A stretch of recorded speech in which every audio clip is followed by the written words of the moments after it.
ವೀಕ್ಷಕರೇ, ಜಿ ಸಂವಾದಕ್ಕೆ ಸ್ವಾಗತ. ನಾನು ಶಿಲ್ಪಾ ರಾಜನ್.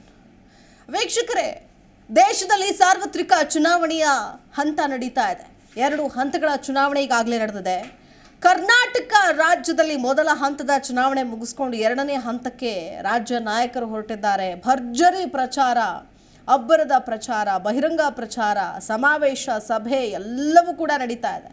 ಆದರೆ ಇಲ್ಲಿ ಸಭೆ ಸಮಾರಂಭಗಳಲ್ಲಿ ಪ್ರಚಾರದಲ್ಲಿ ವಸ್ತುವಾಗಬೇಕಾಗಿರೋದು ಅಭಿವೃದ್ಧಿಯನ್ನ ಮೂಲ ಮಂತ್ರವನ್ನಾಗಿಸಿಕೊಂಡು ಜನರ ಮುಂದೆ ಓಟ್ ಕೇಳಬೇಕಾದ ರಾಜಕಾರಣಿಗಳು ಇವತ್ತು ಯಾವ ವಿಚಾರಗಳನ್ನ ಇಟ್ಕೊಂಡಿದ್ದಾರೆ? ಚೊಂಬಾಯ್ತು, ಚಿಪ್ಪಾಯ್ತು, ಈಗ ಪೆನ್ ಡ್ರೈವ್ ಸಮರ. ಈ ವಿಚಾರ ಈಗ ಅಭಿವೃದ್ಧಿ ಅನ್ನೋ ಮೂಲ ಮಂತ್ರವನ್ನೇ ಮರೆಯೋ ಅಂತ ಹಂತಕ್ಕೆ ಹೋಗ್ಬಿಟ್ಟಿದೆ ವಿಚಾರಗಳು. ಅಂದರೆ ವೈಯಕ್ತಿಕ ಸಮರಗಳು ಎಷ್ಟರ ಮಟ್ಟಿಗೆ ಅಂತಂದರೆ ಪ್ರಚಾರದ ವಸ್ತುವಾಗ್ಬಿಟ್ಟಿದೆ, ಕಂಪ್ಲೀಟಾಗಿ ಆವರಿಸಿಕೊಂಡ್ಬಿಟ್ಟಿದೆ. ಆರೋಪ ಪ್ರತ್ಯಾರೋಪಗಳು ವೈಯಕ್ತಿಕವಾಗಿ ಆಗ್ತಾ ಇದೆ. ನೀನು, ನಾನು, ಅವರು, ಇವರು ಅನ್ನೋದಾಗ್ತಾ ಇದೆಯೇ ಹೊರತು ಸರ್ಕಾರದ ಆಡಳಿತದ ಅಭಿವೃದ್ಧಿ ಕೆಲಸಗಳೇನು, ವೈಫಲ್ಯಗಳೇನು, ಆಡಳಿತಾರೂಢ ಸರ್ಕಾರ ಮಾಡಿದಂತಹ ಕೆಲಸಗಳೇನು, ವಿರೋಧ ಪಕ್ಷದಗಳು ಯಾವ ವಿಚಾರವನ್ನು ಇಟ್ಕೊಂಡು ಜನರ ಮುಂದೆ ಹೋಗಬೇಕು. ಆದರೆ ಇಲ್ಲಿ ಆಗ್ತಾ ಇರೋದು ಏನು? ಒಂದು ಕಡೆ ರಾಜಕಾರಣಿಗಳ ರಾಜಕೀಯ ವಸ್ತು, ಪ್ರಚಾರದ ವಸ್ತು ಕೂಡ ದಿಕ್ಕು ತಪ್ತಾ ಇದೆಯಾ ಅನ್ನೋ ಪ್ರಶ್ನೆ.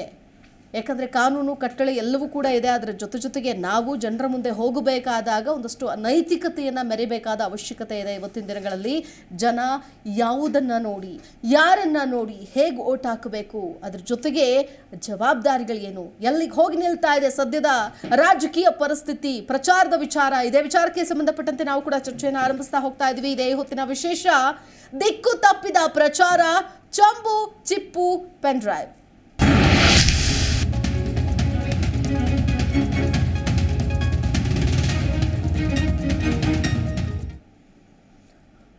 ಲೋಕಸಭೆ ಅತ್ಯುನ್ನತ ಸಂವಿಧಾನವನ್ನು ಹೊಂದಿರುವಂತಹ ಭಾರತದ ಸರ್ಕಾರವನ್ನು ಆಯ್ಕೆ ಮಾಡೋದಕ್ಕೆ ನಡೀತಾ ಇರುವಂತಹ ಈ ಚುನಾವಣೆ, ಸಾರ್ವತ್ರಿಕ ಚುನಾವಣೆ, ಇಡೀ ಪ್ರಪಂಚವೇ ತಿರುಗಿ ನೋಡುವಂತಹ ಚುನಾವಣೆ. ಆದರೆ ಭಾರತೀಯ ಚುನಾವಣಾ ವಸ್ತು, ಪ್ರಚಾರದ ವಸ್ತು, ಅದರಲ್ಲೂ ನಮ್ಮ ಕರ್ನಾಟಕದಲ್ಲಿ ಯಾವ ದಿಕ್ಕಿನತ್ತ ಸಾಗ್ತಾ ಇದೆ? ಚೊಂಬು ಚಿಪ್ಪಿನ ಮಧ್ಯೆ ಪೆನ್ ಡ್ರೈವ್ ಸಮರ ಜೋರಾಗಿದೆ. ಪ್ರಚಾರದ ಅಖಾಡದಲ್ಲಿ ಇಲ್ಲ ಅಭಿವೃದ್ಧಿ ಮಂತ್ರ. ಬಿಜೆಪಿ ಕಾಂಗ್ರೆಸ್ ಮಧ್ಯೆ ಆರೋಪ ಪ್ರತ್ಯಾರೋಪ ದೊಡ್ಡ ಪಟ್ಟಿನೇ ಇದೆ. ಚುನಾವಣೆ ವೇಳೆ ಕಾಂಗ್ರೆಸ್ಗೆ ಅಸ್ತ್ರವಾಗಿದೆ ಪೆನ್ ಡ್ರೈವ್.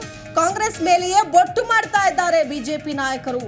ಅಂದರೆ ಇಲ್ಲಿ ತಪ್ಪು ನಿಂದು ನಂದು ಅನ್ನೋದಕ್ಕಿಂತಲೂ ಹೆಚ್ಚಾಗಿ ಜನರ ಮುಂದೆ ಅಭಿವೃದ್ಧಿ ಕೆಲಸಗಳನ್ನ ಇಟ್ಕೊಂಡು ಹೋಗೋದು ಯಾವಾಗ, ಯಾರು, ಎಲ್ಲವೂ ಕೂಡ ಹಾಗಾದರೆ ನೀರಿನಲ್ಲಿ ಹೋಮ ಮಾಡ್ದಂಗೆ ಆಗ್ತಾ ಇದೆಯಾ? ಅಥವಾ ಜನರ ಮುಂದೆ ಹೋಗಬೇಕಾಗಿರೋ ವಿಚಾರಗಳೇನು, ಈಗ ಹೋಗ್ತಾ ಇರುವಂತಹ ವಿಷಯಗಳೇನು ಅನ್ನೋ ಪ್ರಶ್ನೆಗಳು ಇದೀಗ ನಮ್ಮ ಮುಂದೆ ಎದುರಾಗ್ತಾ ಇದೆ. CM ಸಿದ್ದರಾಮಯ್ಯನವರು ಸೇರಿದಂತೆ ಅನೇಕರು ಮಾತನಾಡಿದ್ದಾರೆ, ಏನೇನು ಹೇಳಿದ್ದಾರೆ, ಸಮರ ಯಾವ ಲೆವೆಲ್ಲಿಗಿದೆ, ನಾಯಕರುಗಳ ಮಾತುಗಳನ್ನ ಮೊದಲು ಒಮ್ಮೆ ಕೇಳಿಸ್ಕೊಂಡು ಬರೋಣ, ನಂತರದಲ್ಲಿ ಚರ್ಚೆ ಆರಂಭ ಆಗುತ್ತೆ.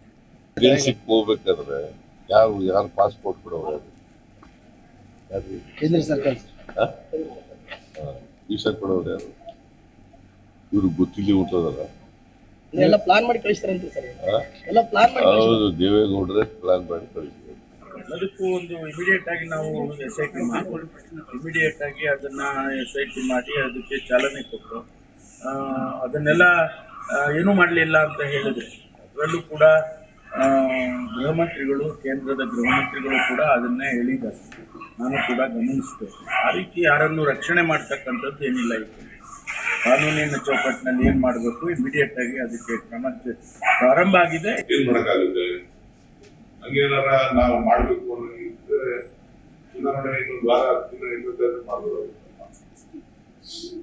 ಅದಕ್ಕಿಂತ ಎಲ್ರಿಗಿನ್ನ ಮುಂಚಿತವಾಗಿ ಗೊತ್ತಿದ್ದಿದ್ದೆ ಮಾನ್ಯ ಕುಮಾರಸ್ವಾಮಿ ಅವ್ರಿಗೆ ಏನೇನು ನಡೆದಿದೆ ಅಂತ ಹೇಳಿ, ಘಟನೆಗಳು ಏನೇನು ನಡೆದಿದೆ ಅಂತ ಹೇಳಿ ಕುಮಾರಸ್ವಾಮಿ ಅವರಿಗೆ ಚೆನ್ನಾಗಿ ಸಂಪೂರ್ಣ ಚಿತ್ರಣ ಆಯ್ತು, ಬಿಜೆಪಿ ನಾಯಕರಿಗೆ ಚಿತ್ರಣ ಆಯ್ತು. ಕಾಂಗ್ರೆಸ್ ಮೇಲೆ ಆರೋಪ ಮಾಡಿ ಮುಚ್ಕೊಳ್ಳುವಂತ ಪ್ರಯತ್ನ ಏನಿದೆಯಲ್ಲ, ತೆಗೆಸ್ರಿ, ಒಂದು ವೀಸಾ ತೆಗೆಸ್ರಿ, ನೋಡ್ರಿ ಎಷ್ಟು ದಿನ ಬೇಕು ನಿಮ್ಗೆ? ಜರ್ಮನ್ಗೆ ವೀಸಾ ನಿಮ್ಗೆ ಒಂದು ದಿನದಾಗ ವೀಸಾ ಸಿಕ್ಬಿಡುತ್ತಾ? ನೀವು ತಿಂಗಳಗಟ್ಟಲೆ ನಿಮ್ಮ ಚಪ್ಪಲ್ ಹರಿದ್ರೂ ವೀಸಾ ಸಿಗೋದಿಲ್ಲ, ಒಂದು ಜೋಡಿ ಚಪ್ಪಲ್ ಆದರೂ ವೀಸಾ ಸಿಗಂಗಿಲ್ಲ. ಅಂತ ಒಂದು ದಿನದಾಗ ವೀಸಾ ತೆಗೆದು ಅವ್ರು ಕಳಿಸ್ತಾರಂದ್ರೆ ಇದರಿಂದ ದೊಡ್ಡ ಶಕ್ತಿಗಳು ಅದಾವಂತಿರೋ ಇಲ್ಲ ಅಂತಿರೋ? ಸರ್ಕಾರ ನಿಮ್ಮ ಕೈಯಲ್ಲಿದೆ. ನೀವು FIR ಯಾಕೆ ಡಿಲೇ ಮಾಡಿದಿರಿ? ನನಗೆ ಗೊತ್ತಿರೋ ಮಟ್ಟಿಗೆ 23ನೇ ತಾರೀಕಿನಿಂದ ಹರಿದಾಡ್ಲಿಕ್ಕೆ ಶುರು ಆಯಿತು. 21ರಿಂದ 28 ತನಕ ಏನು ಮಾಡ್ತಾಯಿದ್ದೀರಿ ನೀವು ಸರ್ಕಾರದವರು? ಯಾಕೆ ಕ್ರಮ ಕೈಗೊಳ್ಳಲಿಲ್ಲ, ಯಾಕೆ FIR ಮಾಡಲಿಲ್ಲ? FIR ಮಾಡಿ FIR ಇರೋದ್ರಿಂದ ನೀವು ಹೊರಗೆ ಹೋಗಬಾರ್ದು ಅಂತ ಹೇಳಬೇಕಾಗಿತ್ತು. ಅದು ಯಾರು ತಪ್ಪು ಮಾಡಿದರೂ ತಪ್ಪೇ. ಎಲ್ಲಿ ಅವ್ರೇನು ಡ್ರೈವ್ಗಳು ಬೀದಿಗೆ ಎಷ್ಟು ಬಿಟ್ಟಿದ್ದಾರೋ ಅದು ಮಾಂತರ ಅಂತ ತಪ್ಪೇ ಇದೆ. ಕೂಲಂಕುಷವಾಗಿ SIT ಅವರು ಎಲ್ಲ ವಿಚಾರದಲ್ಲಿ ಯಾವುದೇ ವಿಚಾರದಲ್ಲಿ ರಾಜಿ ಆಗದೆ ಇದಕ್ಕೆ ನ್ಯಾಯ ಇವತ್ತು ವಿಶೇಷವಾಗಿ ಮರ್ಯಾದಸ್ಥ ಮಕ್ಕಳು ಹೆಣ್ಮಕ್ಳನ್ನ ಬೀದಿಗೆ ತಂದಿರ್ತಕ್ಕಂಥದ್ದು ಮೊದಲು ಅವ್ರಿಗೂ ಶಿಕ್ಷೆ ಆಗಬೇಕು. ಅದು ಯಾರು ತಪ್ಪು ಮಾಡಿದರೂ ತಪ್ಪೇ. ಎಲ್ಲಿ ಅವ್ರೇನು ಡ್ರೈವ್ಗಳು ಬೀದಿಗೆ ಎಷ್ಟು ಬಿಟ್ಟಿದ್ದಾರೋ ಅದು ಮಾಂತರ ಅಂತ ತಪ್ಪೇ ಇದೆ. ಕೂಲಂಕುಷವಾಗಿ SIT ಅವರು ಎಲ್ಲ ವಿಚಾರದಲ್ಲಿ ಯಾವುದೇ ವಿಚಾರದಲ್ಲಿ ರಾಜಿ ಆಗದೆ ಇದಕ್ಕೆ ನ್ಯಾಯ ಇವತ್ತು ವಿಶೇಷವಾಗಿ ಮರ್ಯಾದಸ್ಥ ಮಕ್ಕಳು ಹೆಣ್ಮಕ್ಳನ್ನ ಬೀದಿಗೆ ತಂದಿರ್ತಕ್ಕಂಥದ್ದು ಮೊದಲು ಅವ್ರಿಗೂ ಶಿಕ್ಷೆ. ಅದು ಯಾರು ಇದೇ ವಿಚಾರಕ್ಕೆ ಸಂಬಂಧಪಟ್ಟಂತೆ ನಾವು ಕೂಡ ಚರ್ಚೆಯನ್ನು ಆರಂಭಿಸ್ತಾ ಇದ್ದೀವಿ. ನನ್ನ ಜೊತೆಗೆ ಅತಿಥಿಗಳು ಕೂಡ ಜಾಯ್ನ್ ಆಗ್ತಾರೆ. ಕಾಂಗ್ರೆಸ್ ಪಕ್ಷದ ವಕ್ತಾರರಾದಂತಹ ಕೋಗಿಲ ವೆಂಕಟೇಶ್ ಅವರು ಇದ್ದಾರೆ. ನಮಸ್ಕಾರ ಸರ್, ಕಾರ್ಯಕ್ರಮಕ್ಕೆ ಸ್ವಾಗತ. AAPಯಿಂದ ಶಶಿಧರ್ ಆರಾಧ್ಯ ಇದ್ದಾರೆ. ನಮಸ್ಕಾರ ಶಶಿಧರ್ ಅವರೇ, ಕಾರ್ಯಕ್ರಮಕ್ಕೆ ಸ್ವಾಗತ. ವೆಂಕಟೇಶ್ ಅವರು ಏನು ಹೇಳ್ತೀರಾ ಸರ್? ಯಾಕಂದರೆ ಪ್ರಚಾರ ಅಂತ ಹೋದಾಗ ವಿಚಾರಗಳನ್ನು ನಾವು ಸಾರ್ವತ್ರಿಕ ಚುನಾವಣೆ, ದೇಶಕ್ಕೆ ನಡೀತಾ ಇರುವಂಥ ಚುನಾವಣೆ ಅಂತಂದಾಗ ಬಹಳಷ್ಟು ವಿಚಾರಗಳು ಇಲ್ಲಿ ಪ್ರಮುಖವಾಗಿ ಪ್ರಾಮುಖ್ಯತೆಯನ್ನು, ಬಡತನ ಆಗಿರಬಹುದು, ಅಭಿವೃದ್ಧಿ ಆಗಿರಬಹುದು, ಆಯಿತಾ, ಉದ್ಯೋಗ ಆಗಿರಬಹುದು, ರೈತರ ವಿಚಾರ ಆಗಿರಬಹುದು, ಯುವಕರ ಸಮಸ್ಯೆಗಳಾಗಿರಬಹುದು. ಆದರೆ ಇಲ್ಲಿ ನಾವು ಕೊಡ್ತಾ ಇರುವಂತಹ ವಿಷಯ ಏನು ಜನಕ್ಕೆ? ತಪ್ಪೇ, ಅದು ಯಾರೇ ಮಾಡಿದ್ರೂ ತಪ್ಪೇ. ಬಟ್ ಅದನ್ನ ಒಂದು ಹಂತಕ್ಕೆ ಬಿಟ್ಟು ಅಭಿವೃದ್ಧಿ ವಿಷಯಗಳು ಯಾಕೆ ಜನರಿಗೆ ತಲುಪ್ತಾ ಇಲ್ಲ, ಅಥವಾ ಆಡಳಿತ ಸರ್ಕಾರ ಇದ್ದಂತಹ ವೈಫಲ್ಯಗಳು ಯಾಕೆ ಜನರಿಗೆ ತಲುಪುವಂತಹ ಕೆಲಸ ಆಗ್ತಾ ಇಲ್ಲ, ಪ್ರಚಾರ ದಿಕ್ಕು ತಪ್ತಾ ಇರೋದು ಯಾಕೆ, ಏನು ಹೇಳ್ತೀರಿ? ಮೊದಲನೇದಾಗಿ ನಮ್ಮ ಕಾಂಗ್ರೆಸ್ ಪಕ್ಷ ಯಾವತ್ತೂ ಸಹ ಬಡವರ ಪರವಾಗಿ, ಬಡವರ ದನಿಯಾಗಿ ನಿಂತ್ಕೊಂಡು ಕೆಲಸ ಮಾಡ್ತಿರ್ತಕ್ಕಂಥ ಇತಿಹಾಸಗಳು ಕಳೆದ 60 ವರ್ಷದಿಂದ ರಾಜಕಾರಣದಲ್ಲಿ ಒಂದು 15ರಿಂದ 20 ವರ್ಷ ಬೇರೆ ಪಕ್ಷಗಳು ರಾಜಕಾರಣ ಮಾಡಿದ್ಬಿಟ್ರೆ ಇನ್ನು ಮಿಕ್ಕಿದ್ದು ಒಂದು 40ರಿಂದ 45 ವರ್ಷ ನಾವು ಕಾಂಗ್ರೆಸ್ ಆಡಳಿತ ಮಾಡಿದ್ದೀವಿ. ಇಂದಿರಾ ಗಾಂಧಿಯವ್ರ ಕಾಲಘಟ್ಟದಿಂದ ಇವತ್ತುವರೆಗೂ ಕಾಂಗ್ರೆಸ್ಸನ್ನು ಪರಾಮರ್ಶಿಸ್ಬೋದು. ನಾವು ಕಾಂಗ್ರೆಸ್ಸು ಯಾವತ್ತೂ ಸಹ ಬಡವರ ಪರವಾಗಿ ನಿಂತ್ಕೊಂಡ್ಬಿಟ್ಟಿದ್ದೀವಿ. ಬಡವರ ಪರವಾಗಿರ್ಬೋದು, ದಲಿತರ ಪರವಾಗಿರ್ಬೋದು, ಹಿಂದುಳಿದವರು. ಇವಾಗ ನಮ್ಮ ಕಾಂಗ್ರೆಸ್ಸಿನ ಮ್ಯಾನಿಫೆಸ್ಟೋ 5 ಮ್ಯಾನಿಫೆಸ್ಟೋ ಕೊಟ್ಟಿದ್ದೀವಿ. ನಮಗೆ ಈ ಥರದ ನೆಗೆಟಿವ್ ಪ್ರಚಾರ ತಗೊಂಡು ರಾಜಕಾರಣ ಮಾಡಬೇಕಾದ ಅನಿವಾರ್ಯ ಅಗತ್ಯತೆ ಕಾಂಗ್ರೆಸ್ ಪಕ್ಷಕ್ಕಿಲ್ಲ, ಯಾವತ್ತೂ ಇಲ್ಲ. ಮತ್ತು ಹೆಣ್ಮಕ್ಳ ವಿಷಯದಲ್ಲೂ ಸಹ ನಾವು ಅಷ್ಟೊಂದು ತೀರಾ ಈ ಥರದ್ದೆಲ್ಲ ಪ್ರಚಾರ ತಗೊಳ್ಳೋ ಅಗತ್ಯತೆ ನಮಗಿಲ್ಲ. ಅದನ್ನು ಅಲ್ಲಿನ ಲೋಕಲಿನ BJPನಲ್ಲಿ ಸೋತಿರ್ತಕ್ಕಂಥ ಆ ಪಕ್ಷದ ಒಬ್ಬ ಅಭ್ಯರ್ಥಿನೇ ಕಳೆದ 2.5 ತಿಂಗಳಿಂದ 3 ತಿಂಗಳಿಂದ ರೇವಣ್ಣನವ್ರ CD ಇದೆ, ನಮಗೆ ಪ್ರಜ್ವಲ್ ಅವ್ರ CD ಇದೆ, ಅವ್ರಿಗೆ ಟಿಕೆಟ್ ಕೊಡಬೇಡಿ ಅಂತ ಹೇಳ್ಬಿಟ್ಟು BJPನ ಸೋತ ಅಭ್ಯರ್ಥಿನೇ, ಅಲ್ಲಿ ಸೋತ ಅಭ್ಯರ್ಥಿ, ಅದು ಕಾಂಗ್ರೆಸ್ಗೂ ನಮಗದು ಸಂಬಂಧ ಇಲ್ಲ. ಆದರೆ ಒಂದು ಪಕ್ಷವಾಗಿ ಅದು ಒಂದು ಮಾಧ್ಯಮದಲ್ಲಿ ಪ್ರಚಾರ ಆದಾಗ ಅದಕ್ಕೊಂದು ಹೇಳಿಕೆ ಕೊಡಬೇಕು, ಒಂದು ಖಂಡನೆ ಮಾಡಬೇಕು, ನಾವು ಮಾಡಿದ್ವಿ ಹೊರತು ಹೆಣ್ಣುಮಕ್ಳ ವಿಷಯದಲ್ಲಿ ನಾವು ಯಾವತ್ತೂ ಸಹ ಏನು ಹೇಳ್ತಾರೆ ಅಪಪ್ರಚಾರ ಆಗಲಿ, ಪಾಪ ಹೆಣ್ಮಕ್ಳು ಮಾನಹರಣ ಮಾಡ್ತಕ್ಕಂಥ ವಿಷಯದಲ್ಲಿ ಕಾಂಗ್ರೆಸ್ ಯಾವತ್ತೂ ಪ್ರಚಾರ ತಗೊಳ್ಳೋಕ್ಕೆ ಇಷ್ಟಪಡ್ತಾ ಇಲ್ಲ. ನಾವು ಕಾಂಗ್ರೆಸ್ಗೆ ಬೇಕಾದಷ್ಟು ಕಾರ್ಯಕ್ರಮ ಕೊಟ್ಟಿದ್ದೀವಿ ರಾಜ್ಯದಲ್ಲಿ. ಈಗ ತಾವೇ ನೋಡಿದ್ರಾಗೆ ನಮ್ಮ ಸಿದ್ದರಾಮಯ್ಯನವ್ರು ಕೊಟ್ಟಿರ್ತಕ್ಕಂಥ ಪಂಚ ಯೋಜನೆಗಳು ಏನೇನು ಕೊಟ್ಟಿದ್ದೀವಲ್ಲ, ನಾವು ಅದರ ಪರವಾಗಿ ಓಟ್ ಕೇಳ್ತೀವಿ ಹೊರತು BJPಯವ್ರ ಥರ ಯಾವತ್ತೂ ಸಹ ಗಿಮ್ಮಿಕ್ಕು ಮತ್ತು ಹೆಣ್ಮಕ್ಕಳ ವಿಷಯದಲ್ಲಿ ನಾವು ರಾಜಕಾರಣ ಮಾಡಿ ಆರೋಪ ಮತ್ತು ಬೊಟ್ಟು ಮಾಡಿಕೊಂಡು ನಿಮ್ಮ ಕಡೆಗೆ ಬರ್ತಾ ಇದೆಯಲ್ಲ, ಅದಕ್ಕೇನು ಹೇಳ್ತೀರಿ? ಈಗ ಈ ಏನಾಗ್ತದೆ ಅಂದರೆ ಒಂದ್ಸರಿ ದುಃಖ ಆಗ್ತೈತೆ. ಚಿಕ್ಕಪೇಟೆನಲ್ಲಿ ಒಂದು ಯಾವುದೋ ಒಂದು ಮೊಬೈಲ್ ಅಂಗಡಿನಲ್ಲಿ ಒಂದು ಸಣ್ಣ ಗಲಾಟೆ ಆಗಿದ್ದನ್ನು ಪ್ರಧಾನಮಂತ್ರಿಗಳ ಆಫೀಸು, ಪ್ರಧಾನಮಂತ್ರಿಗಳು ಒಂದು ರಾಜಕೀಯ ಭಾಷಣದಲ್ಲಿ ಆ ಘಟನೆಯನ್ನು ಉಲ್ಲೇಖ ಮಾಡ್ತಾರೆ. ಆದರೆ ದುರ್ದೈವ ಈ ರಾಜ್ಯದಲ್ಲಿ ಇಷ್ಟು ಹೆಣ್ಣುಮಕ್ಕಳ ವಿಚಾರದಲ್ಲಿ ಇಷ್ಟಾಗಿರ್ತಕ್ಕಂಥದ್ದು BJPಯವ್ರು ಒಂದು ವಾಯ್ಸು ಮಾಡ್ತಾಯಿಲ್ಲ. ಕಾಂಗ್ರೆಸ್ ಇನ್ಯಾರಿಗೆ ಹೇಳ್ತಾರೆ ಅವ್ರು? ನಮಗೆ ಕಾಂಗ್ರೆಸ್ನವ್ರು ಏನಾದ್ರು ನಿಮ್ಮ TV ಮಾಧ್ಯಮಕ್ಕೆ ಏನಾದ್ರು CD ಕೊಟ್ಟಿದ್ದು ಏನಾದ್ರು ದಾಖಲೆಗಳಿದೆಯಾ? ಏನಾದ್ರು ಇದೆಯಾ ದಾಖಲೆ? ಫೈನ್, ಮಾತಾಡ್ತೀನಿ. ಎಸ್, ಶಶಿಧರ್ ಆರಾಧ್ಯ ಅವರು ಮೊದಲನೇದಾಗಿ ಏನು ಹೇಳ್ತೀರಿ? ಈ ಪ್ರಚಾರ ದಿಕ್ಕು ತಪ್ತಾ ಇದೆ ಅನ್ನೋದಷ್ಟೇ ನನ್ನ ಒಂದು ಇವತ್ತಿನ ಸಬ್ಜೆಕ್ಟ್. ಯಾಕಂತಂದರೆ ನಾವು ಯಾವ ವಿಷಯಗಳನ್ನ ಇಟ್ಕೊಂಡು ಜನರ ಮುಂದೆ ಹೋಗ್ತೀವಿ? ಪ್ರಬುದ್ಧ ಜನರಿದ್ದಾರೆ, ಮತದಾರರಿದ್ದಾರೆ, ಯುವ ಮತದಾರರಿದ್ದಾರೆ, ವಯಸ್ಸಾದವರಿದ್ದಾರೆ, ಪುಟ್ಟ ಮಕ್ಕಳು ಕೂಡ ರಾಜಕಾರಣಿಗಳನ್ನು ಭಾಷಣ ಕೇಳಿಸ್ಕೊಳ್ತಾರೆ. ಆದರೆ ಇವತ್ತು ಈ ವಿಷಯಗಳನ್ನು ಪ್ರಚಾರದ ವಸ್ತುವನ್ನಾಗಿ ತೆಗೆದುಕೊಂಡಿರೋದು ದುರಾದೃಷ್ಟ ಅಂತ ಹೇಳ್ಬೋದು. ಏನು ಹೇಳ್ತೀವಿ? ಪ್ರಚಾರದ ದಿಕ್ಕುಗಳನ್ನು ಮಾರ್ಪಾಡುಗೊಳಿಸ್ತಾ ಇರೋದು ದುರ್ದೈವ. ಏಕೆಂದರೆ ಯಾವ ವಿಚಾರಕ್ಕೆ ನಾವು ಪ್ರಚಾರ ತಗೊಬೇಕು, ಈ ದೇಶದ 140 ಕೋಟಿ ಜನರ ಒಂದು ಆಂತರಿಕ ಭದ್ರತೆ ಮತ್ತು ಸುರಕ್ಷತೆಯ ಗಾಗಿ ಒಬ್ಬ ನಾಯಕರುಗಳನ್ನು ನಾವು ಚುನಾವಣೆಯಲ್ಲಿ ಗೆಲ್ಲಿಸ್ಕೊಳ್ಬೇಕಾಗುತ್ತೆ. ಅಂತಹ ಸಂದರ್ಭಗಳಲ್ಲಿ ಹಿಂದಿನ ಸರ್ಕಾರಗಳು, ಈಗ ನಡೀತಿರ್ತಕ್ಕಂಥ ಸರ್ಕಾರಗಳ ಸಾಧನೆಗಳನ್ನು ತೋರಿಸ್ಬೇಕಾಗುತ್ತೆ, ಅಭಿವೃದ್ಧಿಗಳನ್ನು ತೋರಿಸ್ಬೇಕಾಗುತ್ತೆ. ನಮ್ಮಲ್ಲಿ ಏನಾಗ್ತದೆ, 140 ಕೋಟಿ ಜನಸಂಖ್ಯೆ ಇದ್ದೀವಿ. ಬಡತನ, ನಿರುದ್ಯೋಗ, ಹಸಿವು, ತಂತ್ರಜ್ಞಾನ ಬೆಳವಣಿಗೆ, ರಕ್ಷಣೆ, ಆಂತರಿಕ ಭದ್ರತೆ, ಮಹಿಳೆಯರ ಸುರಕ್ಷತೆ, ರೈತರ ಬೆಳವಣಿಗೆ ಮತ್ತು ರೈತರ ಬೆಳೆಗೆ ಈಗಿನ ಪರಿಸ್ಥಿತಿಗಳಲ್ಲಿ ಬರ ನೆರೆ ಆಗ್ತಾ ಇದೆ. ಕೆಲವು ಕಡೆ ಬರ ಆಗುತ್ತೆ, ಕೆಲವು ತೀವ್ರ ನೆರೆ ಆಗುತ್ತೆ. ಆ ಕಡೆ ಯಾವ ರೀತಿಯಾದ ಗಮನ ಹರಿಸಬೇಕು ಅನ್ನೋ ದೃಷ್ಟಿಕೋನದಲ್ಲಿ ಆಡಳಿತ ಪಕ್ಷಗಳು ಅದನ್ನು ತೆಗೆದುಕೊಂಡು ಹೋಗಬೇಕಾಗಿತ್ತು. ಆದರೆ ಆಡಳಿತ ಪಕ್ಷ ಇರತಕ್ಕಂತಹ ನರೇಂದ್ರ ಮೋದಿಯವರು ಎಲ್ಲೋ ಒಂದು ಕಡೆ ತುಂಬ ಭಾರಿ ಎಡುತ್ತಾ ಇದ್ದಾರೆ. ಕೇವಲ ಯಾವುದೋ ಒಂದು ಕೋಮಿಗೆ ನೀವು ಬಣ್ಣ ಕಟ್ಟಿ ಈ ಕೋಮು ಬಂದರೆ ನಿಮಗೆ ಈ ತೊಂದರೆ ಕೊಡುತ್ತೆ ಅನ್ನೋ ರೀತಿಯಲ್ಲಿ ಉಲ್ಲೇಖವನ್ನು ಮಾಡ್ತಾ ಇದ್ದಾರೆ ನರೇಂದ್ರ ಮೋದಿಯವರು. ಆ ರೀತಿ ಮಾಡಬಾರ್ದು. ಯಾವುದೇ ಆಗಲಿ, ನಾವು ಸರ್ವೇ ಜನ ಸುಖಿನೋ ಭವಂತು ಅಂತ ಹೇಳ್ತೀರ ಬಾಯಲ್ಲಿ, ಆದರೆ ಒಂದು ಕೋಮೆ ಹೆಚ್ಚು ಮಕ್ಕಳು ಇರತಕ್ಕಂಥ ಕೋಮಿಗೆ ನಮ್ಮ ಸಂಪನ್ಮೂಲ ಹಂಚಬೇಕಾ ಅಂತ ನೀವು ಪ್ರಧಾನಮಂತ್ರಿಗಳು ಹೇಳಿದ್ರೆ ಅದು ದುರ್ದೈವ. ನೀವು ಹಾಗಾದರೆ ಕಾನೂನು ಮಾಡ್ಬೋದು. ಆ ರೀತಿ ಕಾನೂನುಗಳನ್ನು ತೆಗೆದುಕೊಳ್ಳುವಂಥ ಇದು ನಿಮ್ಮ ಕ್ಷಮತೆ ನಿಮ್ಮಲ್ಲಿದೆಯಾ? ಆ ಒಂದು 303 ಸೀಟ್ ಇತ್ತು ನಿಮ್ಮಲ್ಲಿ, ಆ ರೀತಿ ಮಾಡ್ಕೋಬೋದಾಗಿತ್ತು. ಆದರೆ ಅಪೋಸಿಷನ್ ಸಹ ಅದೇ ರೀತಿಯಾದಂತಹ ಕೆಲಸಗಳನ್ನು ಮಾಡಬಾರ್ದು. ಈಗ ಚೊಂಬು ಕೊಡ್ತೀವಿ ಅಂತ ಇವರು, ಚಿಪ್ ಕೊಡ್ತೀವಿ ಅಂತ ಇವರು, ಪೆನ್ ಡ್ರೈವ್ ಕೊಡ್ತೀವಿ ಅಂತ ಇವರು, ಈ ರೀತಿಯಾದಂಥ ಘಟನಾವಣೆಗಳು ನಡೆಯೋದ್ರಿಂದ ಸಾರ್ವಜನಿಕರು ಏನು ಮಾಡಬೇಕು ಅನ್ನೋದು ಒಂದು ನೀತಿಯಲ್ಲಿ. ನನ್ನ ಜೊತೆಗೆ ಮತ್ತೊಬ್ಬರು ಅತಿಥಿಗಳು ಬಿಜೆಪಿ ಪಕ್ಷದ ವಕ್ತಾರರಾದಂಥ ಡಾಕ್ಟರ್ ರಾಮಾಚಾರಿ ಕೂಡ ಜಾಯ್ನ್ ಆಗ್ತಾ ಇದ್ದಾರೆ. ನಮಸ್ಕಾರ. ಸ್ವಾಗತ. ಪ್ರಚಾರದ ವಿಚಾರಗಳು, ವಸ್ತುಗಳು ದಿಕ್ಕು ತಪ್ಪುತ್ತಾ ಇದೆ ಅನ್ನೋದು ಇವತ್ತಿನ ವಿಚಾರ. ಚಂಬ ಆಯಿತು, ಚಿಪ್ ಆಯಿತು, ಇದೀಗ ಪೆನ್ ಡ್ರೈವ್ ವಿಚಾರ. ಅಂದರೆ ವೈಯಕ್ತಿಕವಾಗಿ ವಿಷಯವನ್ನು ತೆಗೆದುಕೊಂಡು ಹೋಗ್ತಾ ಇದ್ದಾರೆ. ಒಂದು ದೇಶದ ಸಾರ್ವತ್ರಿಕ ಚುನಾವಣೆ ನಡೀತಾ ಇರೋ ಸಂದರ್ಭದಲ್ಲಿ ನಾವು ಯಾವ ವಿಷಯಗಳನ್ನು ಜನರಿಗೆ ತಲುಪಿಸಬೇಕು, ಯಾವ ಅಭಿವೃದ್ಧಿ ವಿಚಾರಗಳ, ವೈಫಲ್ಯಗಳ ಯಾವುದೇ ಆಗಿರ್ಬೋದು, ಬಟ್ ಆದರೆ ಇಲ್ಲಿ ಕಂಪ್ಲೀಟ್ ಆಗಿ ದಿಕ್ಕು ತಪ್ಪಿ ಹೋಗ್ತಾ ಇದೆ ಪ್ರಚಾರದ ವಸ್ತು ಅಂತ. ಅದು ಕೊನೆ ಹಂತದಲ್ಲಿ, ಕೊನೆ ದಿನಗಳಲ್ಲಿ ಅಂತ. ಅದು ರಾಜ್ಯದಲ್ಲಿ ಏನು ಹೇಳ್ತೀರಿ ಮೇಡಮ್? ನೋಡಿ, ಇವತ್ತು ಕಾಂಗ್ರೆಸ್ ಸರ್ಕಾರ ಏನಿದೆ ರಾಜ್ಯದಲ್ಲಿ, ಅವರು ಹತಾಶರಾಗಿ ಅವ್ರಿಗೆ ಚುನಾವಣೆಗೆ ಹೋಗಿ ವಿಷಯಗಳೇ ಇಲ್ಲ. ಅವರ ವೈಫಲ್ಯಗಳು ತುಂಬ ಇದೆ. ಕುಡಿಯೋಕ್ಕೆ ನೀರಿಲ್ಲದೆ ಇರುವಂಥ ಸಂದರ್ಭದಲ್ಲಿ ಅವರ ಮಿತ್ರ ಪಕ್ಷದ ಒಂದು ಸ್ನೇಹವನ್ನು ಗಟ್ಟಿಗೊಳಿಸ್ಕೊಳ್ಳೋ ದೃಷ್ಟಿಯಿಂದ ತಮಿಳುನಾಡಿಗೆ ನೀರು ಬಿಡ್ತಾವ್ರೆ. ಇವತ್ತು ಇಡೀ ಕುಡಿಯೋ ನೀರಿನ ಸಮಸ್ಯೆಗೆ ಬಹು ದೊಡ್ಡ ಪ್ರಮುಖ ಕಾರಣರು ಅಂತಂತಂದರೆ ಕಾಂಗ್ರೆಸ್ ಸರ್ಕಾರ. ಡಿ ಕೆ ಶಿವಕುಮಾರ್ ಅವರು, ಸಿದ್ದರಾಮಯ್ಯನವರು, ಅವರು ಕುಡಿಯೋ ನೀರಿಗಾಗಿ ನಾವು ಮೇಕೆದಾಟು ಅಂತ ಎಲ್ಲ ಮಾಡಿದರು. ಇವತ್ತು ಹೇಳ್ಬೋದಾಗಿತ್ತಲ್ಲ, ಅವರ ಮಿತ್ರ ಪಕ್ಷ ತಾನೇ ಇರೋದು. ನೋಡ್ರಪ್ಪ, ಇಷ್ಟೊಂದು ಸಮಸ್ಯೆ ಐತೆ, ನಮಗೆ ಸ್ವಲ್ಪ ನಾವು ಉಳಿಸ್ಕೊತೀವಿ. ಈಗ ಸ್ನೇಹಿತರು ಅಂತಂದ್ರೆ ರಾಜಿ ತೀರ್ಮಾನ ಮಾಡ್ಕೋಬೋದಲ್ವಾ? ಅವರು ಒಂದೇ ವೇದಿಕೆಯಲ್ಲಿ ಬರ್ತಾರೆ. ನಾವು ಭಾರತೀಯ ಜನತಾ ಪಾರ್ಟಿಯನ್ನು ವಿರೋಧ ಮಾಡ್ತೀವಿ, INDA ಒಕ್ಕೂಟ ಅಂತ ರಚನೆ ಮಾಡ್ಕೊಂಡವ್ರೆ. ಅವರ ಮ್ಯಾನಿಫೆಸ್ಟೋದಲ್ಲಿ ಹೇಳ್ತಾರೆ, ತಮಿಳ್ನಾಡಲ್ಲಿ ನಾವು ಕುಡಿಯೋ ನೀರಿನ ಯೋಜನೆ ಏನೈತೆ ಮೇಕೆದಾಟನ್ನ ನಾವು ಮಾಡೋಕ್ಕೆ ಬಿಡಲ್ಲ ಅಂತ. ಇವರು ಅದಕ್ಕೆ ಮಾತಾಡಲ್ಲ. ಅದು ಮಾತಾಡಬೇಕು, ಅಥವಾ ಅವ್ರನ್ನ ಕನ್ವಿನ್ಸ್ ಮಾಡಬೇಕು, ಅದನ್ನು ಪ್ರತಿಭಟಿಸಬೇಕು.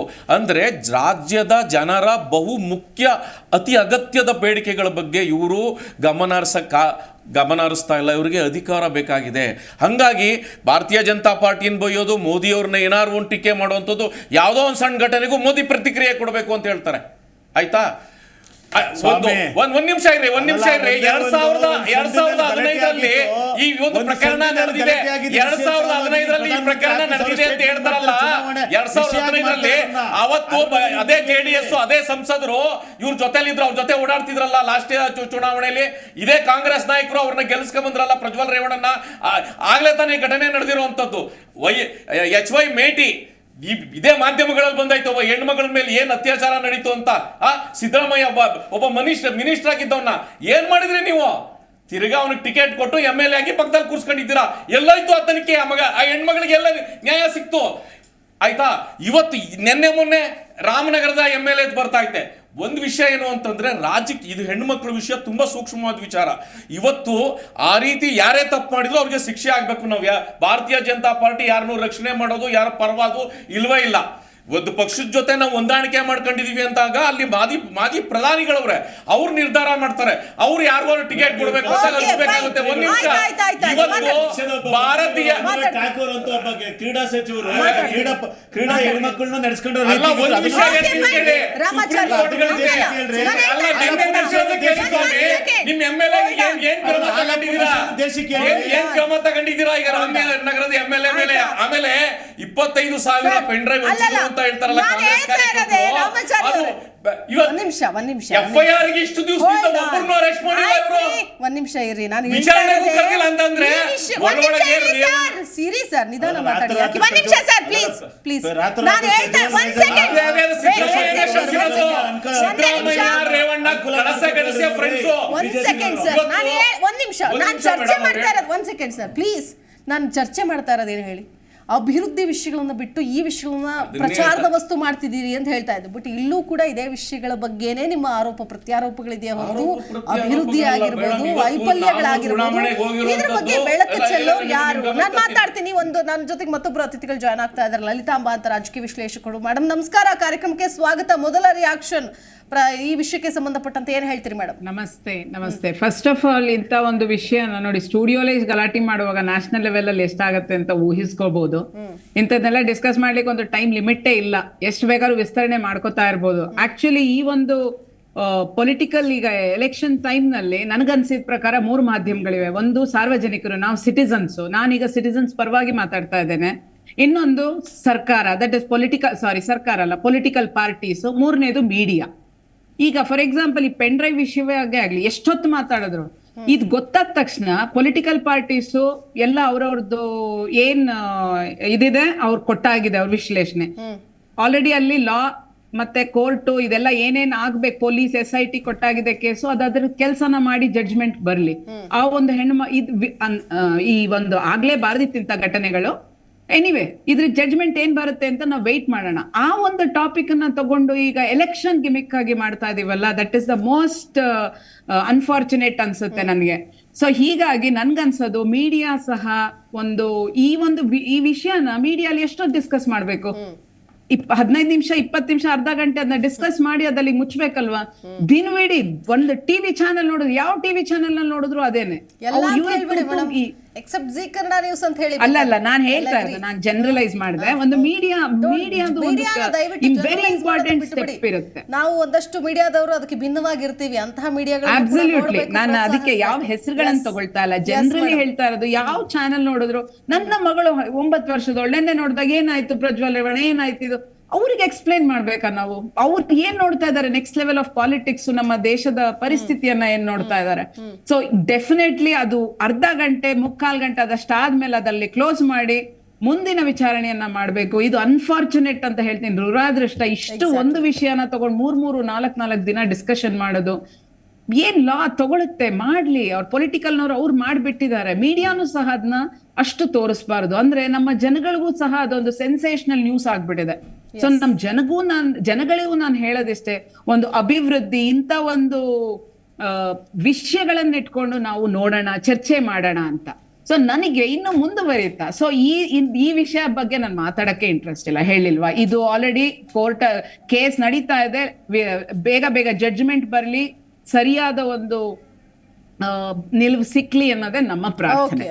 ಈಗ ಇದಾದ್ಮೇಲೆ ನನಗನ್ಸುತ್ತೆ ಇದು ಕಂಪ್ಲೀಟ್ಲಿ ಇದು ಪೊಲಿಟಿಕಲ್ ಸ್ಟಂಟ್ ತಗೋತಾ ಇದೆ. ರಾಜ್ಯದ ಅಭಿವೃದ್ಧಿ ಮತ್ತೆ ನಮ್ಮ ರಾಷ್ಟ್ರದ ಅಭಿವೃದ್ಧಿ ಮತ್ತೆ ನಮ್ಮ ಕರ್ನಾಟಕ ರಾಜ್ಯದಲ್ಲಿ ಅಭಿವೃದ್ಧಿ ಮತ್ತು ಸಬಲೀಕರಣಕ್ಕೆ ಸರ್ಕಾರ ಒತ್ತು ನೀಡಬೇಕಂತ ನಮ್ಮ ಒಂದು ಬೇಡಿಕೆ. ಮಾತಾಡ್ತೀನಿ. ನೋಡ್ತಾ ಇದೀವಿ, ಸದ್ಯಕ್ಕೆ ಪ್ರಚಾರ ಕಂಪ್ಲೀಟ್ ಆಗಿ ದಿಕ್ಕು ತಪ್ಪಿ ಸಾಗ್ತಾ ಇದೆ ಅನ್ನೋದನ್ನ ನಾವು ಗಮನಿಸ್ತಾ ಇದೀವಿ. ಕೋಕಿಲ ವೆಂಕಟೇಶ್ವರ್ ಈಗ ಆರೋಪ ಪ್ರತ್ಯಾರೋಪ ಮಾಡ್ಲಿ. ಸೊ ಈಗ ಒಂದು ವಿಚಾರ ಬಂದಿದೆ ಅಂತಂದಾಗ ಅದ್ರ ಬಗ್ಗೆ ಮಾತಾಡಬೇಕಾಗತ್ತೆ, ಧ್ವನಿ ಎತ್ತಬೇಕಾಗತ್ತೆ, ಅನ್ಯಾಯ ಆದವರ ಪರವಾಗಿ ನಾವು ನಿಲ್ಲಬೇಕಾಗತ್ತೆ. ಬಟ್ ಆದರೆ ನಾನು ಹೇಳೋದು, ಚುನಾವಣೆಗೆ ಇದು ವಸ್ತುನಾ, ಚುನಾವಣೆಯ ಪ್ರಚಾರದ ವಸ್ತುನಾ ಇದು ಅನ್ನೋದು ನನ್ನ ಪ್ರಶ್ನೆ. ಏನು ಹೇಳ್ತೀನಿ? ಇಲ್ಲ, ನಾನು ಅದನ್ನ ಈ ಪೆನ್ ಡ್ರೈವ್ ವಿಷಯ ನನ್ನ ಚುನಾವಣೆ ವಿಷಯ ಅಂತ ನಾನು ಅನ್ಕೊಂಡೆಲ್ಲ. ನನಗೂ ಅದು ಆಸಕ್ತಿ ಇಲ್ಲ, ನಮ್ಮ ಪಕ್ಷಕ್ಕೂ ಅದು ಆಸಕ್ತಿ. ಎಲ್ಲರೂ ಪ್ರಚಾರಕ್ಕೆ ಹೋದವರೆಲ್ಲ ಮಾತಾಡ್ತಿದಾರಲ್ಲ ಸರ್. ನಿಮಿಷ, ನೀವು ಯಾವ ವಿಷಯ ಇಲ್ಲ ರೀ. ಫಸ್ಟ್ ಈಗ ಮೇಕೆ ಇಲ್ಲ, ದಯಮಾಡಿ ಬಿಜೆಪಿಯವರು ನೀವು 4-5 ನಿಮಿಷ ಮಾತಾಡುವ ನಾನು ಸುಮ್ಮನೆ ಕೂತ್ಕೊಂಡಿದ್ದೆ. ಇಲ್ಲ ದಯಮಾಡಿ, ಅಲ್ಲಲ್ಲ ದಯಮಾಡಿ ದಯಮಾಡಿ ದಯಮಾಡಿ ಇಲ್ಲ ಮೇಡಮ್, ನಾವು ಬಿಜೆಪಿ ಮಾತಾಡೋ ಗಂಟ ಸುಮ್ಮನೆ ಕೊಡ್ತಿದ್ದೆ. ಈಗ ಅವ್ರ ವಿಷಯ ಹೇಳ್ಬೇಕು, ಹಲವಾರು ವಿಷಯ ಕೇಳಿದ್ದಾರೆ, ಅವ್ರ ವಿಷಯನೇ ಇಲ್ಲ ಅಂತ. ರೇ ಸ್ವಾಮಿ, 4-5 ಸಲ ನಿಮ್ ಮುಂದೆ ಭಿಕ್ಷೆ ಬಿಡ್ದಂಗೆ ಬಿಡದ್ರಿ. ಈ ರಾಜ್ಯದ ಜನತೆ ಪರವಾಗಿ ಒಂದು ಬರ ಪರಿಹಾರಕ್ಕೆ ನಿಮ್ಗೆ ದುಡ್ಡು ಕೊಡಕ್ ಶಕ್ತಿ ಆಗ್ಲಿಲ್ಲ. 72,000 ಅಲ್ಲಲ್ಲ, ಒಂದ್ ನಿಮಿಷ, 72,000 ಕೋಟಿ ರೂಪಾಯಿ GST ರಾಜ್ಯಕ್ಕೆ GST ಕೊಡ್ಬೇಕಾದ್ರೆ ನೀವು ರಾಜ್ಯಕ್ಕೆ ಕೊಟ್ಟಿಲ್ಲ. ನೀವು ಒಂದ್ ನಿಮಿಷ ಕೇಳಿಸ್ಕೊಳ್ಳಿ. ಆಡಿಟರ್ ಜನರಲ್ ಒಂದು ರಿಪೋರ್ಟ್ ಕೊಡಬೇಕಾಗಿತ್ತು. ಅಲ್ಲ, ನೀವು ನಾನು ಹೇಳ್ತಿರೋ ವಿಷಯ ಸರ್ಕಾರ ಒಂದು ವರ್ಷ ಆದ್ರೂ, ಈಗ ಮೇಗೆ ಒಂದು ವರ್ಷ ಆದ್ರೂ ಕೂಡ ಮೇ 27ಕ್ಕೆ ಒಂದು ವರ್ಷ ಇದುವರೆಗೂ ಕೊಟ್ಟಿಲ್ಲ. ನಿಮ್ಮ ತಪ್ಪುಗಳು ಗೊತ್ತಿಲ್ವಲ್ಲ? ಮಾತಾಡಲೇ ಇಲ್ಲ. ಅಲ್ಲಲ್ಲ, ನಿಮ್ಮ ತಪ್ಪುಗಳು ನೋಡಿ. ನಿಮ್ಗೆ ನೀವು ಬರದ ವಿಷಯದಲ್ಲಿ ನೀವು ಮಾಡ್ತಾ ಇರೋ ರಾಜಕೀಯ ಏನೈತೆ ಅದು ಬಾರಿ ತಪ್ಪಾಗಿದೆ. ಏನ್ ಅಗತ್ಯ ದಾಖಲೆ ಕೊಡಬೇಕಾಗಿತ್ತು ಅದು ಕೊಟ್ಟಿಲ್ಲ. ಕೋರ್ಟ್ ಏನು ಆದೇಶ ಮಾಡಿಲ್ಲ. ಕೋರ್ಟ್ ಏನು ಆದೇಶ ಮಾಡಿಲ್ಲ. ಇವತ್ತು ಮಾನ್ಯ ಪ್ರಧಾನಮಂತ್ರಿಗಳು ಮತ್ತು ಸ್ಥಳೀಯ ನಾಯಕರು ಮನವಿ ಮಾಡಿದ್ದಕ್ಕೆ 3,450 ಬಿಡುಗಡೆ ಆಗಿದೆ. ಕೋರ್ಟ್ ಏನ್ ಸಂಬಂಧ?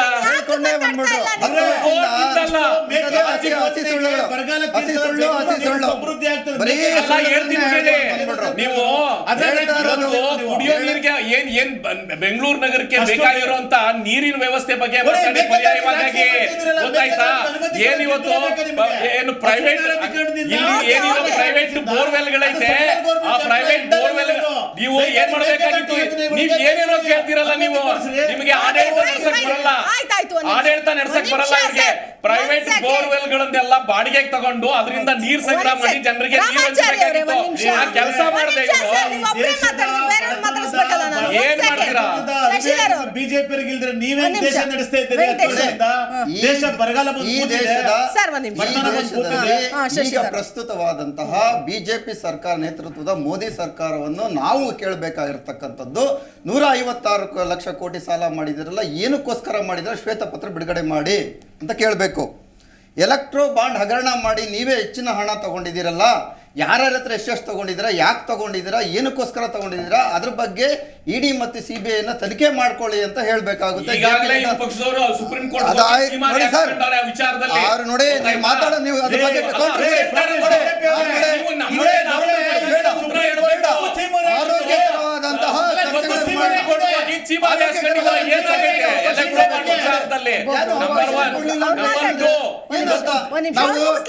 ಬಗ್ಗೆ ಮಾತಾಡ್ತಾ ಇಲ್ಲ, ನಾನು ಅಭಿವೃದ್ಧಿ ಬಗ್ಗೆ ಮಾತಾಡ್ತಾ ಇದ್ದೀನಿ. ಸುಳ್ಳು ಹೇಳ್ತಾವ್ರೆ. ಕೋಟಿ ವಿಶ್ವದ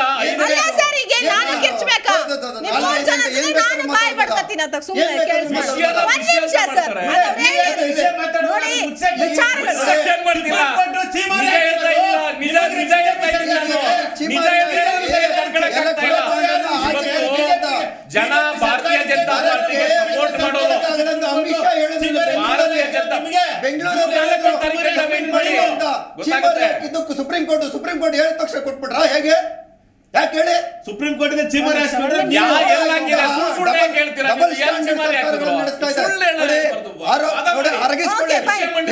ಅರಗಿಸ್ಕೊಳ್ಳಿ, ಆಮೇಲೆ ನೀವು ಹೇಳಿ. ಮೇಕೆದಾಟಿನ ವಿಷಯ ಹೇಳ್ತರು, ಮೇಕೆದಾಟು ಕೊಡ್ತಾ ಇಲ್ಲ, ನಿಮ್ಮ ಮಿತ್ರ ಪಕ್ಷ ಕಾಂಗ್ರೆಸ್ ಮಿತ್ರ ಪಕ್ಷಗಳು ಹೋಗಿ ನೀವು ಇದು ಮಾಡ್ತಾ ಇಲ್ಲ, ನೀವು ರಾತ್ರಿ ನೀರ್ ಬಿಟ್ರಿ ಅಂತ ಹೇಳಿದ್ರು. ಅಣ್ಣಾಮಲೈ ಸ್ಟಾರ್ ಪ್ರಚಾರಕ ಇಲ್ಲಿ ಬಂದ್ಬಿಟ್ಟು ಬಿಜೆಪಿ ವೋಟ್ ಮಾಡಿ ಅಣ್ಣಾಮಲೈ ಸರ್ಕಾರ ನಡೀತಾ ಇದೆ. ಏನ್ ಸಂಬಂಧ? ಅಣ್ಣಾಮಲೈ ಏನ್ ಮಾಡಕ್ಕಾಗುತ್ತೆ?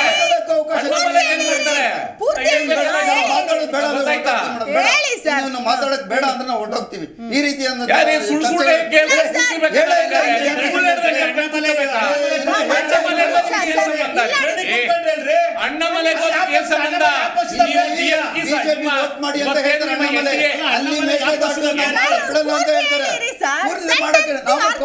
ನಿಮ್ಗೂ ಸಮಯ ಇದೆ, ಪಬ್ಲಿಕ್ ಸೆಕ್ಟರ್ ನೆಲ್ಲ ಸೇಲ್ ಮಾಡಿದ್ರಿ.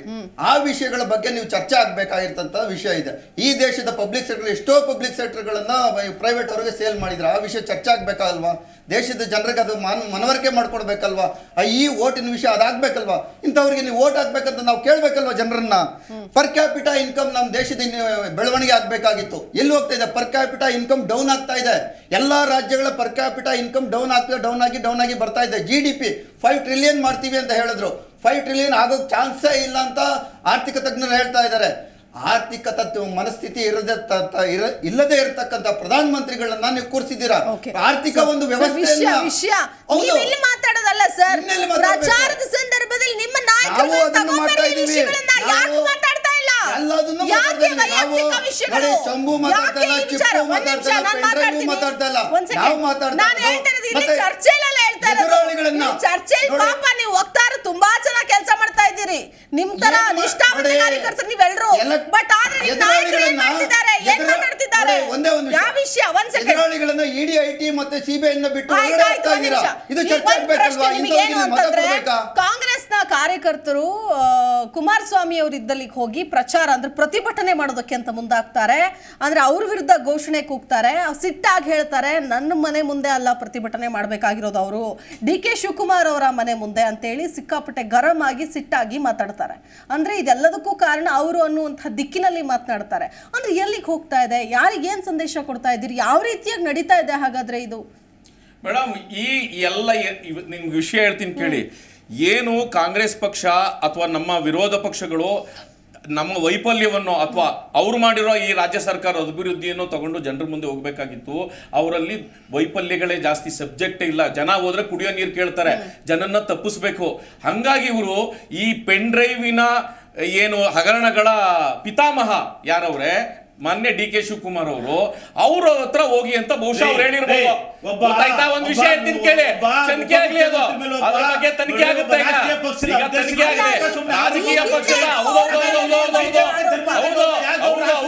ಹೌದು ನಮ್ಮ ಹತ್ರ ಇದ್ದಾಗ ಒಂದ್ ವಿಷಯ ಹೇಳ್ತೀನಿ ಕೇಳಿ. ದೇವರಾಜೇಗೌಡರು ಬಿಜೆಪಿ ಹೋಗಿ ತಿಂಗಳಿಂದ ಸ್ಪಷ್ಟವಾಗಿ ಹೇಳ್ತೀನಿ, ದೇವರಾಜೇಗೌಡ್ರೆ ಹೇಳಿದ್ರು DK ಶಿವಕುಮಾರ ಇದನ್ನೆಲ್ಲ ಹಂಚಿರೋದು.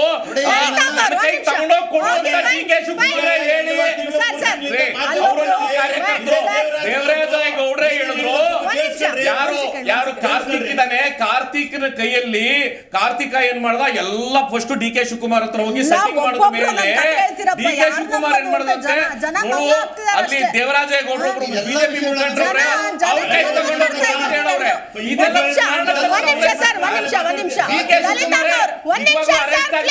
DK ಶಿವಕುಮಾರ್ ಈಗ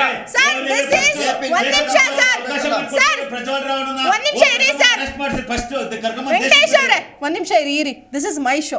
ನಾನು ಪ್ರಶ್ನೆ ಕೇಳಿದಾಗ ಉತ್ತರ ಕೊಟ್ಟು ಬೇರೆಯವ್ರಿಗೆ ಅವಕಾಶ ಕೊಡೋದಕ್ಕೆ ನನಗೆ ಅವಕಾಶ ಮಾಡಿಕೊಡಿ. ನಿಮಗಿಂತ ಚೆನ್ನಾಗಿ ಕಿರ್ಚಕ್ ನನಗೆ ಬರುತ್ತೆ, ಅದಕ್ಕೆ ನನ್ನ ಆಂಕರ್ ಆಗಿ ಕರ್ಕೊಂಡ್ಬಂದು ಕೂರಿಸಿದ್ದಾರೆ ಇಲ್ಲಿ. ದಯಮಾಡಿ ಅವಕಾಶ ಕೊಡಿ. ಲಲಿತಾಂಬಾ ಮೇಡಮ್, ಇವತ್ತಿನ ಪೀಳಿಗೆಗೆ, ಯುವ ಪೀಳಿಗೆಗೆ ಯಾವ ತರದ ಸಂದೇಶವನ್ನ ನಾವು ಈ ಮೂಲಕ ಕೊಡ್ತಾ ಇದ್ದೀವಿ ಅನ್ನೋ ಪ್ರಶ್ನೆ ಎದುರಾಗ್ತಾ ಇದೆ. ಯಾಕಂದ್ರೆ ಇಲ್ಲಿ ಚುನಾವಣೆಗೆ ಅಂತಂದಾಗ 18 ತುಂಬಿದ ಎಲ್ಲರೂ ಕೂಡ ವೋಟ್ ಮಾಡ್ತೀವಿ, ನಮ್ಮೆಲ್ರಿಗೂ ಜವಾಬ್ದಾರಿ ಇದೆ. ಆದ್ರೆ ಜವಾಬ್ದಾರಿಯುತ ಆದಂತಹ ಸ್ಥಾನದಲ್ಲಿರೋ ನಾಯಕರುಗಳು ಕೇಳ್ತಾ ಇರುವಂತಹ ವಿಷಯ ಇಲ್ಲಿ ಪೆನ್ ಡ್ರೈವ್ ಬಂದಿದೆ ಆಯ್ತಾ, ಅಲ್ಲೇನೋ ಸ್ಕ್ಯಾಂಡಲ್ ಆಗಿದೆ, ಸೊ ಅದನ್ನ ನೋಡಿ ಅವ್ರಿಗೆ ಓಟ್ ಹಾಕಬೇಡಿ, ಅಥವಾ ಇದನ್ನ ಹೊರಗೆ ತಂದಿದ್ದು ಇವರು ಹಂಗಾಗಿ ಅವ್ರಿಗೆ ಓಟ್ ಹಾಕಬೇಡಿ, ಈ ನಿಟ್ಟಿನಲ್ಲಿ ಸಾಕ್ತಾ ಇದೆ. ಮೇಡಮ್ ಏನ್ ಹೇಳ್ತೀರಿ? ಇದು ಒಂಥರ ಜನ ಮರಳೋ ಜಾತ್ರೆ ಮರಳೋ ಅಂತ ಆಯ್ತಲ್ಲ, ಆ ತರ ಗಾದೆ ಇದು.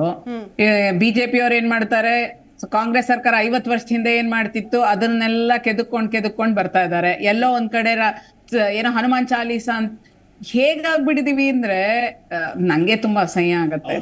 ಸಾಮಾನ್ಯ ಜನರಾಗಿ ಇದೊಂದೇ ಅಲ್ಲ, ಕಾಂಗ್ರೆಸ್ ಮುಗಿಸಿದ್ಮೇಲೆ ಮಾತಾಡಿ.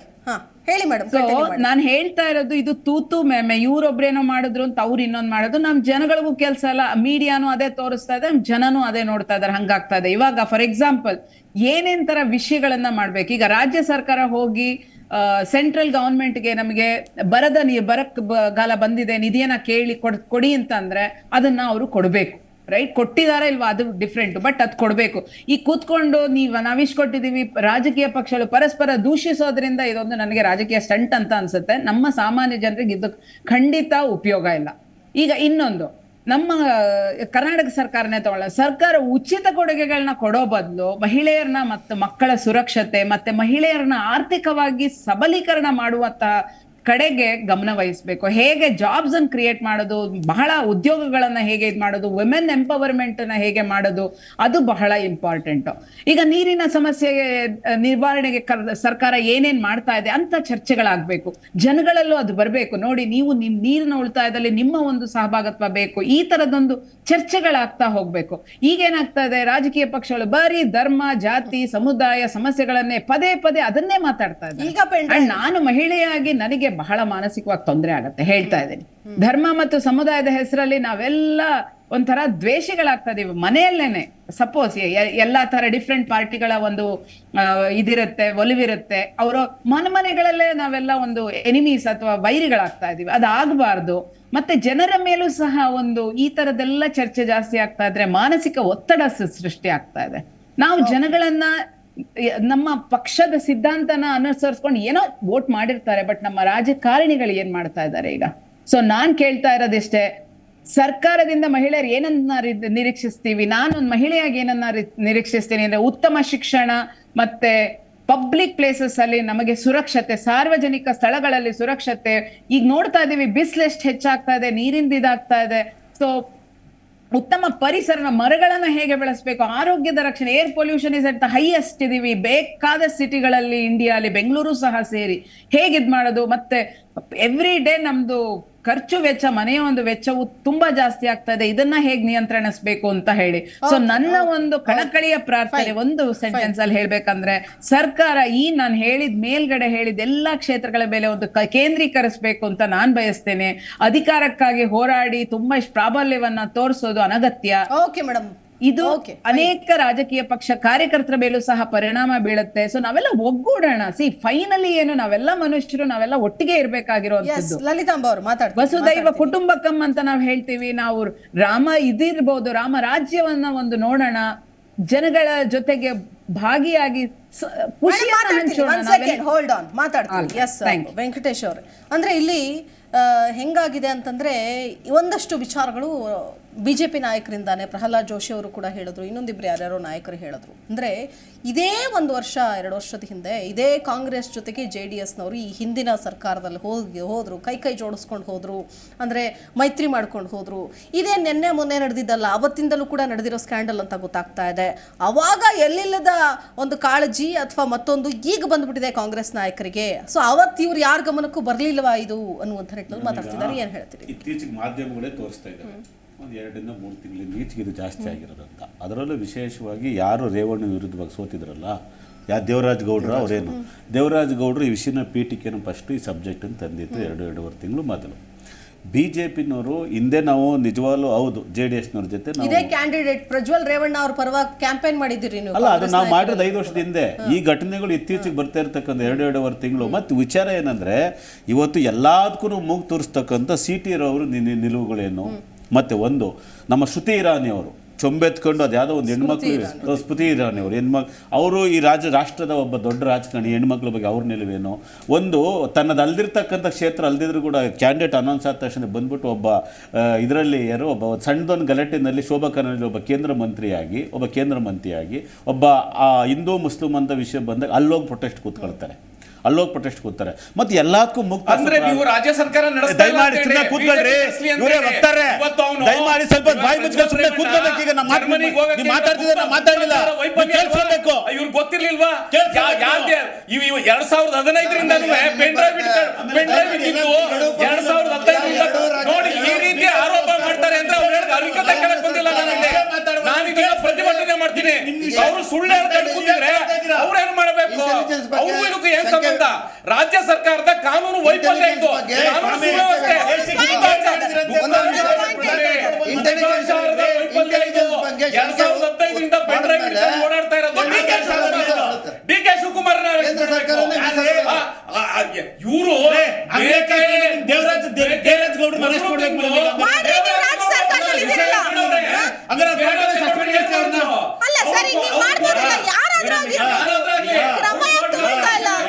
ಗೌಡ್ರು ಶನೇಶ್ವರನ ಕಾರಣ ಅಂತ ಉಪಮುಖ್ಯಮಂತ್ರಿಗಳನ್ನ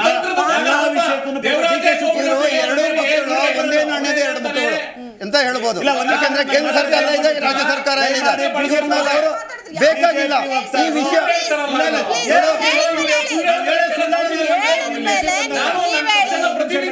ಆದ್ಮೇಲೆ ಹೇಳಿ ಅವ್ರು ಏನ್ ಸುಳ್ಳು ಹೇಳೋದನ್ನ ಕೇಳಕ್ ಕೂತಿದ್ದೀನಿ ನಾನು. Sir let him complete first, ಆಮೇಲೆ ನೀವು ಅದನ್ನ ಅವ್ರೇ ಕಳ್ಸ್ಕೊಂಡು ಮಡಿಬೇಕಾದ್ರೆ ನಾನು ಎದ್ದೋಗ್ತೀನಿ ನಾನು. ಸರ್ ಅವ್ರು ಮುಗಿಸಿದ್ಮೇಲೆ ನೀವೇ ಹೇಳಿ ಅದು ಸುಳ್ಳು ಅಂತ. ನೀವ್ ಹೇಳಿದ್ಮೇಲೆ ಅವ್ರು ಹೇಳ್ತಾರೆ. ಸುಳ್ಳು ಹೇಳ್ತಾರೆ. ಮಾತಾಡ್ತಾ ಇದ್ರಿ, ಏನ್ ಕೇಳಿಸುತ್ತೆ, ಏನ್ ಅರ್ಥ ಆಗುತ್ತೆ? ಕಾನೂನು ಸುವ್ಯವಸ್ಥೆ ವೈಫಲ್ಯ ಅದು. ಗುಪ್ತಚರ ಇಲಾಖೆ ಅದು ಆಮೇಲೆ ಹೇಳ್ಬೋದಲ್ಲ. ಏನು ಮಾಡ್ತಾ ಇಲ್ಲ ಅವರು. ಪೊಲೀಸ್ನವರು ಗೊತ್ತಾಗಲಿಲ್ಲ. ಯಾಕೆಂದ್ರೆ ಸಿದ್ದರಾಮಯ್ಯ ರೇವಣ್ಣ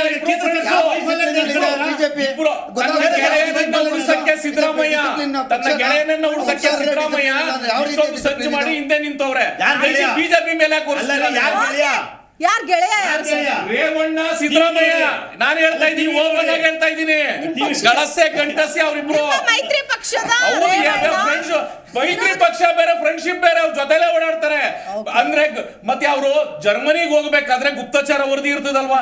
ಯಾಕೆ ನೋಟಿಸ್ ಮಾಡಿಲ್ಲ? ಯಾಕೆ ಮಾಡಿಲ್ಲ? ಹೌದು ಹೋಗ್ತಾರೆ. ಇನ್ನು ಯಾವ ರೀತಿ ವಿಶ್ಲೇಷಣೆ ಮಾಡಬೇಕು?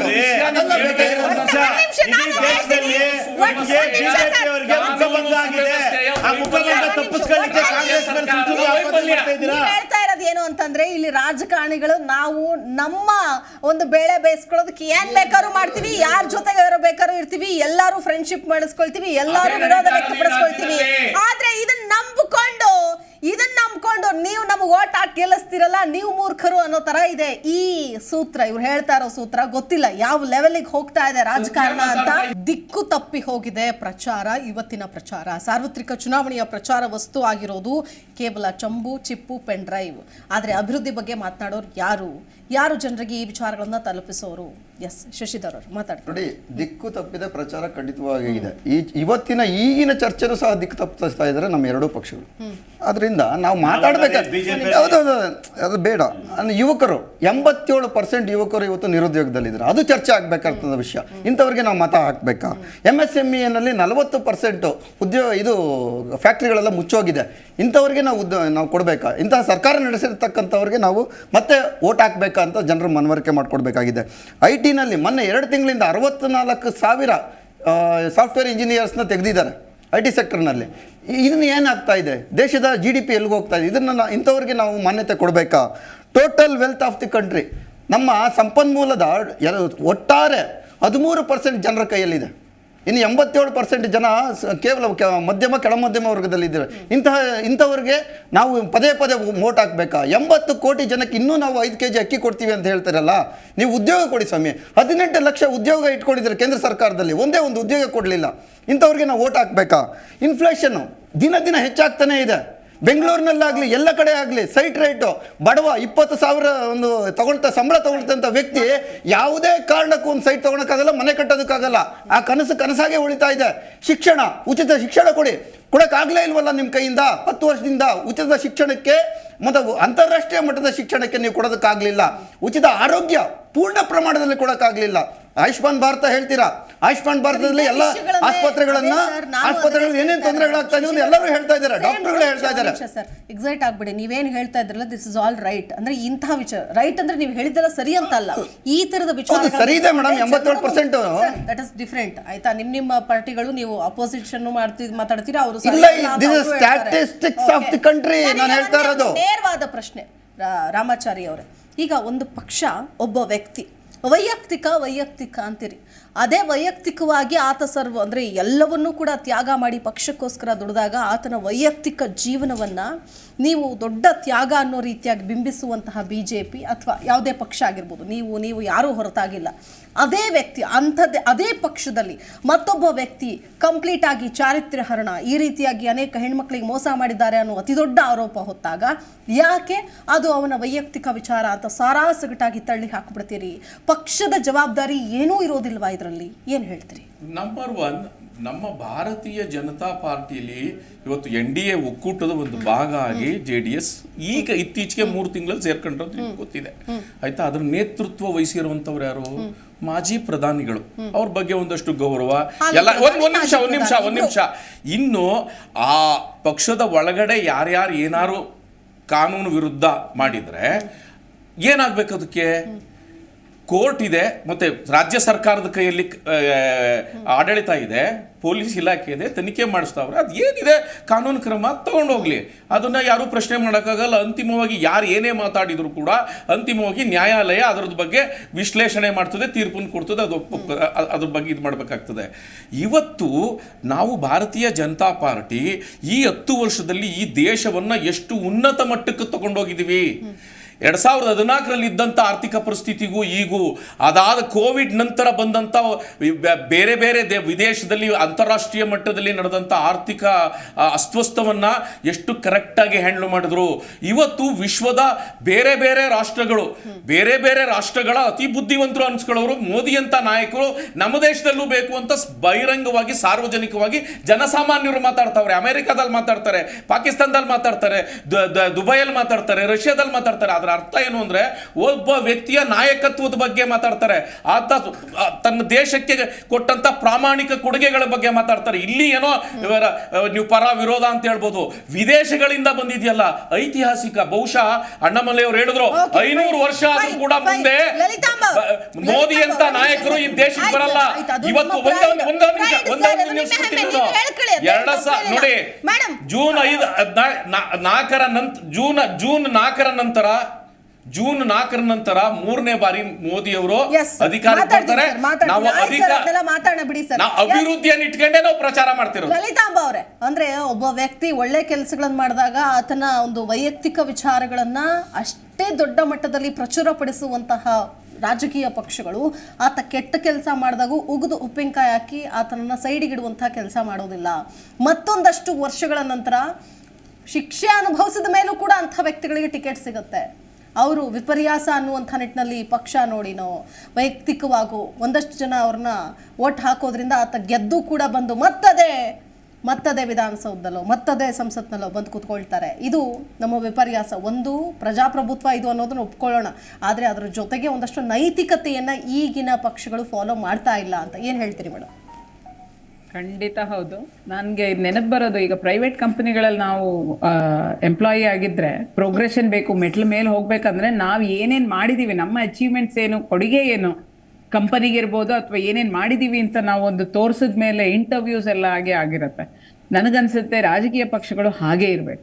ಅವ್ರು ಏನ್ ಮಾಡಿದ್ದಾರೆ, ಈಗ ಒಬ್ಬ MP ಇದ್ದ, ಮತ್ತೆ ಇನ್ನೊಮ್ಮೆ ಸೀಟ್ ಕೊಡ್ಬೇಕು ಅಂತ ಅವ್ರು ಏನ್ ಮಾಡಿದ್ದಾರೆ ಲಾಸ್ಟ್ 5 ವರ್ಷ, ಕುರ್ಚಿ ಒಬ್ರಿಗಾಗ ಅವರೇ 5 ವರ್ಷ 2 ಬಾರಿ 3 ಬಾರಿ 4 ಬಾರಿ MLAಗಳು 5 ಬಾರಿ 10 ಬಾರಿ ಇದು ಮಾಡ್ತಾನೆ ಇರ್ತಾರೆ. ಸೊ ನನ್ನ ಪ್ರಕಾರ ಅದೊಂದು ವಿಪರ್ಯಾಸ. ಬೇರೆ ಇದು ಪವರ್ ಇದಾಗಿರ್ಬಾರ್ದು, ಜನರ ಒಂದು ಸೇವೆಗಾಗಿ ರಾಜಕೀಯ ಪಕ್ಷಗಳಿರ್ಬೇಕು. ಈಗ ಕುರ್ಚಿಗೋಸ್ಕರನ ಒಂದು ಕುರ್ಚಿಗೆ 10 ಜನ ಜಗಳ ಆಡ್ತಾರೆ, ವೈಮನಸ್ಯ ಬರುತ್ತೆ, ಪಾರ್ಟಿಗಳನ್ನೇ ಚೇಂಜ್ ಮಾಡ್ತಾರೆ. ನನಗೆ ನೆನಪು ಬರೋದು ಕೆಮಿಲಿಯನ್, ಇವತ್ತು ಇಲ್ಲಿ ಸೀಟ್ ಸಿಕ್ಲಿಲ್ವ ಇನ್ನೊಂದು ಪಾರ್ಟಿಗೆ ಹೋಗ್ತೀನಿ ಅನ್ನೋದು. ಆ ಥರ ಆಗಬಾರ್ದು. ನಮ್ಮ ದೇಶದ ಒಂದು ಪ್ರಗತಿಗಾಗಿ ಮಾಡ್ಬೇಕಂದ್ರೆ ರಾಜಕೀಯ ಪಕ್ಷಗಳು ಇನ್ನೂ ಸೀರಿಯಸ್ ಆಗಿ ಅವರ ಕಂಟೆಸ್ಟಿಂಗ್ ಕ್ಯಾಂಡಿಡೇಟ್ಸ್ ಏನಿದ್ದಾರೆ ಅವರನ್ನೆಲ್ಲ ಒಂದು ವಿಚಾರಿಸಿ ವಿಮರ್ಶಿಸಿ ಅವರಿಂದ ಏನ್ ನಡೆದಿದೆ, ಅವ್ರು ಏನ್ ಕೊಡುಗೆ ಕೊಟ್ಟಿದ್ದಾರೆ 5 ವರ್ಷದ ಇರ್ಬೋದು ಅಥವಾ ಫಸ್ಟ್ ಟೈಮ್ ಬರೋರು ಸಹ ಅವ್ರಿಗೂ ಒಂದು ಬ್ಯಾಕ್ ಗ್ರೌಂಡ್ ಇರಬೇಕು. ಏನೂ ಇಲ್ಲ ಸುಮ್ಮನೆ ಒಬ್ಬನ್ನ ಓಕೆ MP ಅಂತ ಹಾಕ್ಬಿಡೋದು, ಅದ್ರ ಬಗ್ಗೆನೆ ಗೊತ್ತೇ ಇರಲ್ಲ ಏನ್ ಕೆಲಸ ಮಾಡ್ಬೇಕು ಅಂತ. ಇದು ನಮ್ಮ ಇದ್ರ ದುರಾದೃಷ್ಟ. ನಂಬರ್ 1. ನಂಬರ್ 2, ನನಗನ್ಸಿದ್ದು ಯಾರಿಗೆ ಆದ್ರೂ ಇದು ಕಾನ್ಸ್ಟಿಟ್ಯೂಷನ್ ಅಲ್ಲಿ ಚೇಂಜ್ ಆಗ್ಬೇಕು. 2 ವರ್ಷ ಇವಾಗ US ನಲ್ಲೆಲ್ಲ ನೋಡಿದ್ರೆ ಪ್ರೆಸಿಡೆಂಟ್ಶಿಪ್ 2 ಟರ್ಮ್ ಇರೋದು, 4+4 2 ಸರಿ. ಆಮೇಲೆ ಆರಾಮಾಗಿ ಕಾಮನ್ ಮ್ಯಾನ್ ತರ ಇದ್ದು ಬಿಡ್ತಾರೆ. ಎಲ್ಲಾ ಐಷಾರಾಮಿ ಜೀವನವನ್ನು ಕೂಡ ಬದುಕಿ ಬಾಳಿ ಮುಗಿದ ಮೇಲೂ ಕೂಡ ಅದೇ ಐಷಾರಾಮಿ ಜೀವನದಲ್ಲೇ ತೇಲ್ತಾ ಇರ್ತಾರೆ ನಮ್ಮ ದೇಶದ. ಇಲ್ಲಿ ದುರಾದೃಷ್ಟ ಈಗ ಒಬ್ರದ್ದು ಅಲ್ಲಿ ಅಫಿಡವಿಟ್ ಅಲ್ಲೆಲ್ಲ ನೋಡ್ತೀವಲ್ಲ, ಸಪೋಸ್ ನಂದು 1 ಕೋಟಿ ಇದ್ರೆ 1 ಟರ್ಮ್ ಆಗಿ ಮುಗಿಯೋ ಹೊತ್ತು 5 ವರ್ಷಕ್ಕೆ ಅವ್ರದ್ದು ಎಷ್ಟು 10 ಕೋಟಿ 20 100 ಕೋಟಿ ಆಗೋಗಿರುತ್ತೆ. ನಾವಿಲ್ಲಿ ಕೋತಿಗಳು ಕುತ್ಕೊಂಡು ಈ ಕಡೆ ನೋಡ್ತಾ ಇರ್ತೀವಿ ಸಾಮಾನ್ಯ ಜನರು. ಅದೇ ನಮ್ಮ ದೇಶದ ದುರಾದೃಷ್ಟ. ಸಾಮಾನ್ಯ ಜನರು ತುಂಬಾ ಬೇಸತ್ತು ಹೋಗ್ಬಿಟ್ಟಿದ್ದಾರೆ. ಇವರು ಕಾಂಗ್ರೆಸ್ BJP ಎಷ್ಟೇ ಹೊಡೆದಾಡ್ತಾ ಇರ್ಬೋದು, ಎಷ್ಟೇ ಹೊಗಳ್ಕೋತಾ ಇರ್ಬೋದು, ಎಲ್ಲಾರ್ದ್ರಲ್ಲೂ ಕೆಟ್ಟದ್ದು ಇದೆ ಒಳ್ಳೇದು ಇದೆ. ನನ್ನ ಪ್ರಕಾರ ಹೆಂಗ್ ಗೊತ್ತಾ, ಇಲ್ಲೇ ಸ್ಟುಡಿಯೋಲೇ ಇಷ್ಟು ಜಗಳ ಆಡ್ತಾ ಇದೀವಿ. ಇನ್ನು ನ್ಯಾಷನಲ್ ಲೆವೆಲ್ ಅಲ್ಲಿ ಇದನ್ನೆಲ್ಲ ಇಂಟರ್ನ್ಯಾಷನಲ್ ಲೆವೆಲ್ ಅಲ್ಲೆಲ್ಲ ನೋಡ್ತಾ ಇದ್ದಾರೆ. ನಮ್ಮ ದೇಶದ ಸಹಜ ಒಂದು ಪಕ್ಷ ಅಂತ ಸಹಜ ಇರ್ಲಿ, ಆದ್ರೆ ಬಿಲೋ ದ ಬೆಲ್ಟ್ ಅಂತ ಹೇಳ್ತಾರೆ, ಆ ತರ ಇದನ್ನೆಲ್ಲ ಮಾಡಬಾರ್ದು. ನಾವು ನಮ್ಮ ಒಂದು ಎಜುಕೇಶನಲ್ ಇದನ್ನ ಯೂಸ್ ಮಾಡ್ಕೊಂಡು ಹ್ಯಾವ್ ಸರ್ಟನ್ ಡಿಗ್ನಿಫೈಡ್ ಡಿಸ್ಕಷನ್ಸ್ ಮಾಡೋಣ. ಸ್ಟುಡಿಯೋಲೇ ಇಷ್ಟು ಕಿತ್ತಾಡ್ತೀವಿ, ಹೊರಗಡೆ ಕಿತ್ತಾಡಲ್ವಾ? ನಾವೆಲ್ಲ ಒಟ್ಟಾಗಿ finally ಏನಂದ್ರೆ ಓಕೆ ಮಾತಾಡ್ತೀನಿ. ಎಸ್ ವೆಂಕಟೇಶ್ ಅವರು ನೇರವಾಗಿ ಆರೋಪ ಮಾಡ್ತಾರೆ, ಯಾರು ಕುಮಾರಸ್ವಾಮಿ ಅವರು ಮಹಾನಾಯಕ ಅಂತ. ಅಂದ್ರೆ ಸುಮ್ಮನೆ ಅವ್ರ ವಿರೋಧ ಪಕ್ಷದಲ್ಲಿ ಇದ್ದಾರೆ ಅನ್ನೋ ಕಾರಣಕ್ಕೆ ಹಿಂಗ್ ಮಾಡ್ಬಿಡ್ತಾರೆ ಅಂತ ಅನ್ಸುತ್ತಾ ನಿಮಗೆ? ಏನು ಹುರುಳಿಲ್ಲದೆ, ಯಾವುದೇ ತಿರುಳಿಲ್ಲದೆ, ಯಾವುದೇ ಒಂದು ಹಿನ್ನೆಲೆ ಇಲ್ಲದೆ ಸುಮ್ಮನೆ ಅವರೊಂದು ವಿರೋಧ ಪಕ್ಷದಲ್ಲಿ ಇದ್ದಾರೆ, ಏನೇ ಮಾಡಿದ್ರು ಇಲ್ಲಿ ಏನೇ ತಪ್ಪಾದ್ರೂ ಅವರೇ ಕಾರಣ, ಏನೇ ಆದ್ರೂ ಅವರೇ ಕಾರಣ ಅಂತ ಮಾಡೋದಕ್ಕೆ ಆಗುತ್ತಾ ಅಂತ ಕೇಳ್ತಾ ಇದ್ದೀನಿ. ಇಲ್ಲಿ ತನಕ ಏನು ಮಾಡಿಬಿಟ್ಟಿದ್ರು ದೇವೇಗೌಡರು ಮಕ್ಕಳು, ಎಸ್ಪೆಷಲಿ ಕುಮಾರಸ್ವಾಮಿ ಅವರು, ನಾವು ಈ ರಾಜ್ಯದಲ್ಲಿ ಅಘೋಷಿತ ಒಬ್ಬ ಸಮುದಾಯದ ದೊಡ್ಡ ಲೀಡ್ ಅನ್ಕೊಂಬಿಟ್ಟಿದ್ರು. ಈಗ ಅದಕ್ಕೆ ಮಂಡ್ಯ ಜನ ಉತ್ತರನ ಕೊಟ್ಟರು ಲಾಸ್ಟ್ ಟೈಮು. ಕುಮಾರಸ್ವಾಮಿ ಅವ್ರಿಗೆ ಏನಾಗಿದೆ, ಅಧಿಕಾರ ಕಳ್ಕೊಂಡು ಹತಾಶರಾಗಿಬಿಟ್ಟಿದ್ದಾರೆ, ಎಲ್ಲದೂ ಕಳ್ಕೊಂಬಿಟ್ಟಿದ್ದಾರೆ. ಇನ್ನು ಮೋಸ್ಟ್ಲಿ ಅವ್ರಿಗೆ ಕೊಟ್ಟಿರ್ತಕ್ಕಂಥ 3 ಸೀಟಲ್ಲಿ 1 ಸೀಟ್ ಗೆಲ್ತಾರಂತನೂ ನನ್ನ ನಂಬಿಕೆ ನನಗಿಲ್ಲ. ಈಗ ಒಬ್ಬರು ಮಾಜಿ ಮುಖ್ಯಮಂತ್ರಿ ಅಲ್ವಾ, ಮಾಜಿ ಮುಖ್ಯಮಂತ್ರಿ ಅವರು ಒಂದು ಸ್ಟೇಟ್ಮೆಂಟ್ ನೋಡಿದೆ ನಾನು ಪೆನ್ ಡ್ರೈವ್ ಬಗ್ಗೆ ನಾನು ತುಂಬ ಡಿಸ್ಕಸ್ ಮಾಡೋಕ್ಕೆ ನನಗೂ ವೈಯಕ್ತಿಕವಾಗಿ ಆಸೆ ಇಲ್ಲ. ನಮ್ಮ ನಾವು ಭಾರತ ದೇಶದಲ್ಲಿ ವಿವಿಧ ಸಂಸ್ಕೃತಿನಲ್ಲಿ ಹೆಣ್ಮಕ್ಳ ಬಗ್ಗೆ ಒಂದು ವಿಶೇಷವಾದ ಗೌರವ ಇಟ್ಕೊಂಡು ಬದುಕ್ತಿರ್ತಕ್ಕಂಥ ಜನ ಮತ್ತು ಪಕ್ಷ ನಂದು ವೈಯಕ್ತಿಕವಾಗಿ ಹೇಳೋದಾದರೆ. ಕುಮಾರಸ್ವಾಮಿ ಅವರು ಏನಾಗಿದ್ದಾರೆ ಅಂದರೆ, ನೆನ್ನೆ ಒಂದು ಸ್ಟೇಟ್ಮೆಂಟ್ ಮಾಡ್ತಾರೆ, ಯಾವುದೇ ಒಬ್ಬ ಆರೋಪಿಗೆ ಪನಿಷ್ಮೆಂಟ್ ಆಗಲಿ ಅಂತ ಹೇಳ್ತಿಲ್ಲ. ಪೆನ್ ಡ್ರೈವ್ ಬಿಸಾಕ್ತಿದ್ದವ್ರಿಗೆ ಶಿಕ್ಷೆ ಆಗಬೇಕು, ಪೆನ್ ಡ್ರೈವ್ ಹಾಗಾದ್ರೆ ಪ್ರಜ್ವಲ್ ರೇವಣ್ಣಗೆ ಶಿಕ್ಷೆ ಆಗಬಾರ್ದಾಗಾದ್ರೆ ಅವ್ರದ್ದು ಯಾವತ್ತೂ ಸಹ ಇಂಥ ವಿಷಯದಲ್ಲಿ ಹತಾಶರಾಗಬಾರ್ದು. ಸತ್ಯನೇ. ನಮ್ಮಲ್ಲಿ ಹಿಂದೂ ಸಂಸ್ಕೃತಿಯಲ್ಲಿ ಒಂದು ಹೇಳ್ತಾರೆ, ಹಾಲೇ ನೀರೇ. ಪ್ರಜ್ವಲ್ ರೇವಣ್ಣ ತಪ್ಪು ಮಾಡೋದು ನಿಜವಾಗ್ಲೂ ಶಿಕ್ಷೆ ಆಗಲಿ ಅಂತ ಹೇಳಿ ನಮಗೆ ಅದರಲ್ಲಿ ರಾಜಕೀಯ ಮಾಡ್ಕೊಬೇಕಾದಿಲ್ಲ ಮೇಡಮ್. ನಾವು 136 ಸೀಟ್ ಗೆದ್ದಿದ್ದೀವಿ. ಇವತ್ತೂ ಸಹ ನಾವು ಕೊಟ್ಟಿರ್ತಕ್ಕಂಥ ಕಾರ್ಯಕ್ರಮಗಳಿಂದ ಕನಿಷ್ಠ 15 ಒಂದು ನಿಮಿಷ ಆಮೇಲೆ ಬಿಜೆಪಿ ವಕ್ತಾರರು ಹೇಳಿದ್ರು, ಇವತ್ತು ದೇಶದ ವಿಶ್ವಗುರು ಆಗ್ಬಿಟ್ಟಿದ್ದಾರೆ ಮೇಡಮ್ ಈ ದೇಶದಲ್ಲಿ. ಒಂದ್ ನಿಮಿಷ ನಾನೊಂದು ಸ್ಟ್ಯಾಟಿಸ್ಟಿಕ್ಸ್ ದಯಮಾಡಿ ನಾನು ಮೌನವಾಗಿ ಕೂತಿದ್ದೆ. ಕಳೆದ 10 ವರ್ಷದಲ್ಲಿ ಈ ದೇಶದಲ್ಲಿ 14 ಲಕ್ಷ ಇಂಡಸ್ಟ್ರೀಸ್ ಮುಚ್ಚಿದೆ ಈ ದೇಶದ ಪ್ರಧಾನಮಂತ್ರಿ. ನಮ್ಮ ರಾಜ್ಯಕ್ಕೆ 18,171 ಕೋಟಿ ನಾವು ಬರಗಾಲಕ್ಕೆ ಬೇಡಿಕೆ ಇಟ್ಟು 3,500 ಕೋಟಿ ಕೊಡ್ತಾರೆ. ಇದ್ರ ಬಗ್ಗೆ ಭದ್ರಾ ಮೇಲ್ದಂಡೆಗೆ 5,000 ಕೋಟಿ ಕೊಡ್ತೀವಿ ಅಂದ್ರೆ ಅದಕ್ಕೆ ಅವ್ರಿಗೆ ಬದ್ಧತೆ ಇಲ್ಲ. ಆಮೇಲೆ ಪೆರಿಫೆರಲ್ ರಿಂಗ್ ರೋಡ್ 20 ವರ್ಷ ಆಗಿದೆ ಮೇಡಮ್. ನಾನು ಪೆರಿಫೆರಲ್ ರಿಂಗ್ ರೋಡ್ಗೆ ಒಬ್ಬ ಗ್ರಾಮಸ್ಥ ಮೇಡಮ್. ಕೇಂದ್ರ ಸರ್ಕಾರ ಅದಕ್ಕೆ ದುಡ್ಡು ಕೊಡ್ತಾ ಇಲ್ಲ. ಇದು ಯಾವುದನ್ನು ಕೊಡ್ದಿರ ನರೇಂದ್ರ ಮೋದಿ ಅವರನ್ನು ಸತ್ಯ ಮರೆಮಾಚಿ ನಾವು ಚೊಂಬು ಅಂತ ಪದ ನೀವು ಬಳಸಿದ್ರಲ್ಲ ಅಕ್ಷರ, ನಾವು ಯಾಕೆ ಅದನ್ನ ಹೇಳ್ದು ಅಂದ್ರೆ ಈ ರಾಜ್ಯಕ್ಕೆ ಏನೂ ಕೊಡುಗೆ ಕೊಡ್ದಿರ ಮತ ಕೇಳ್ಕೊಂಡು ನೀವು ಮತ ತಗೊಂಡು 25 ಜನ ಗೆದ್ರಿ. ಲಾಸ್ಟ್ ಟೈಮ್ 25 ಜನ ಗೆದ್ರಿ, 25 ಜನ MP ಗೆದ್ರೆ ಅವ್ರನ್ನ ಶೂನ್ಯ ಅಲ್ಲ ಜನ ಗೆಲ್ಸಿರೋದಂದ್ರೆ ಅವ್ರು ಬಿಜೆಪಿ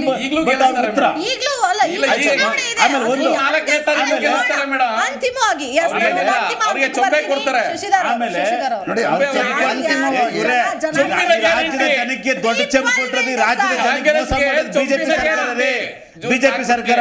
ನಿಮಗೆ ರಾಜ್ಯದ ಮತ ಕೇಳಕ್ಕೆ ಬಿಜೆಪಿ ಪಕ್ಷಕ್ಕೆ ನೈತಿಕತೆ ಈ ಬಾರಿಯ ಕ್ವಶನ್ ಇದೆ ಏನಪ್ಪಾ ಅಂತಂದ್ರೆ, ಈಗ ಉತ್ತಮವಾದ ಅಭ್ಯರ್ಥಿ ಬೇಕು, ಅತ್ಯುತ್ತಮವಾದ ಸಾಧನೆ, ಅವರ ಬ್ಯಾಕ್ಗ್ರೌಂಡು ಎಲ್ಲ ಚೆನ್ನಾಗಿರೋರು 10 ಜನ ಪಕ್ಷೇತರ ಅಭ್ಯರ್ಥಿಗಳಿರ್ತಾರೆ. ಜನ ಅವ್ರು ಯಾರ ಕಡೆ ಕೂಡ ಗಮನ ಹರಿಸಲ್ಲ. ಎಲ್ಲೋ ಒಂದು ಸುಮಲತಾ ಅಂಬರೀಶ್ ಅವರು ಬೇರೆ ಬೇರೆ ಕಾರಣಗಳಿಂದ ಈ ತರದ ಒಬ್ಬೊಬ್ರು ಅಲ್ಲೊಬ್ರು ಗೆಲ್ತಾರೆ. ಆದ್ರೆ ಪಕ್ಷದಲ್ಲಿ ಒಬ್ಬ ಕ್ರಿಮಿನಲ್ ನಿಲ್ಸಿದ್ರು ಕೂಡ ಆತ ಗೆದ್ದು ಬರ್ತಾನೆ. ಯಾಕೆ ಹೇಳಿ? ಅಲ್ಲಿ ಬೇರೆ ಬೇರೆ ಅಂಶಗಳು, ಫ್ಯಾಕ್ಟರ್ಸ್ಗಳು ವರ್ಕೌಟ್ ಆಗಿರುತ್ತೆ. ಹಾಗಾಗಿ ಪಕ್ಷಗಳು ಒಬ್ಬ ವ್ಯಕ್ತಿಗೆ ಟಿಕೆಟ್ ಕೊಡೋ ಮುನ್ನ, ಅದು ಜನಾಭಿಪ್ರಾಯ ಪ್ರಜಾಪ್ರಭುತ್ವ ಅಂತ ಹೇಳ್ತೀವಲ್ಲ, ಅದ್ರ ಜೊತೆಗೆ ಪಕ್ಷದ ಜವಾಬ್ದಾರಿಗಳು ಕೂಡ ಇರುತ್ತೆ. ನಾವು ಎಂಥವ್ರಿಗೆ ಟಿಕೆಟ್ ಕೊಡ್ತಾ ಇದ್ದೀವಿ, ಯಾರನ್ನ ಆರಿಸ್ತಾ ಇದ್ದೀವಿ, ಯಾರನ್ನ ಕಳಿಸ್ತಾ ಇದ್ದೀವಿ, ಇವ್ರನ್ನ ಗೆಲ್ಸಿ ಅಂತ ಇಡೀ ಪಕ್ಷ ಆತನಿಂದ ಇರುತ್ತೆ. ಕೇವಲ ಆ ವ್ಯಕ್ತಿ ಮಾತ್ರ ಇರೋದಿಲ್ಲ. ಜನ ಓಟ್ ಹಾಕಬಹುದು, ಓಟ್ ಹಾಕೋರು ಎಷ್ಟೋ ಜನ ಅಭ್ಯರ್ಥಿ ನೋಡೇ ಓಟ್ ಹಾಕ್ತಾರೆ ಅಂತಿಲ್ಲ, ಪಕ್ಷ ನೋಡು ಓಟ್ ಹಾಕ್ತಾರೆ, ಸಿದ್ಧಾಂತಗಳ ಮೇಲೂ ಕೂಡ ನಿಂತಿರ್ತಾರೆ ಅನ್ನೋದನ್ನ ನಾವು ನೋಡ್ಬೇಕಾಗುತ್ತೆ. ಆ ಜವಾಬ್ದಾರಿ ಎಲ್ಲೋ ಕಡಿಮೆ ಆಗ್ತಾ ಇದೆ. ಅಂತಿಮವಾಗಿ ಕ್ವಿಕ್ ಆಗಿ ಏನು ಹೇಳ್ತೀರಾ? ಸ್ಥಳೀಯವಾಗಿ ಎಲ್ಲ ಪಕ್ಷಗಳೊಂದು ಮುಖ್ಯವಾದಂತಹ ಪಕ್ಷಗಳಿಗೆ ಅದರೇ ಆದಂತಹ ಮತ ಬ್ಯಾಂಕ್ಗಳಿದ್ದಾವೆ.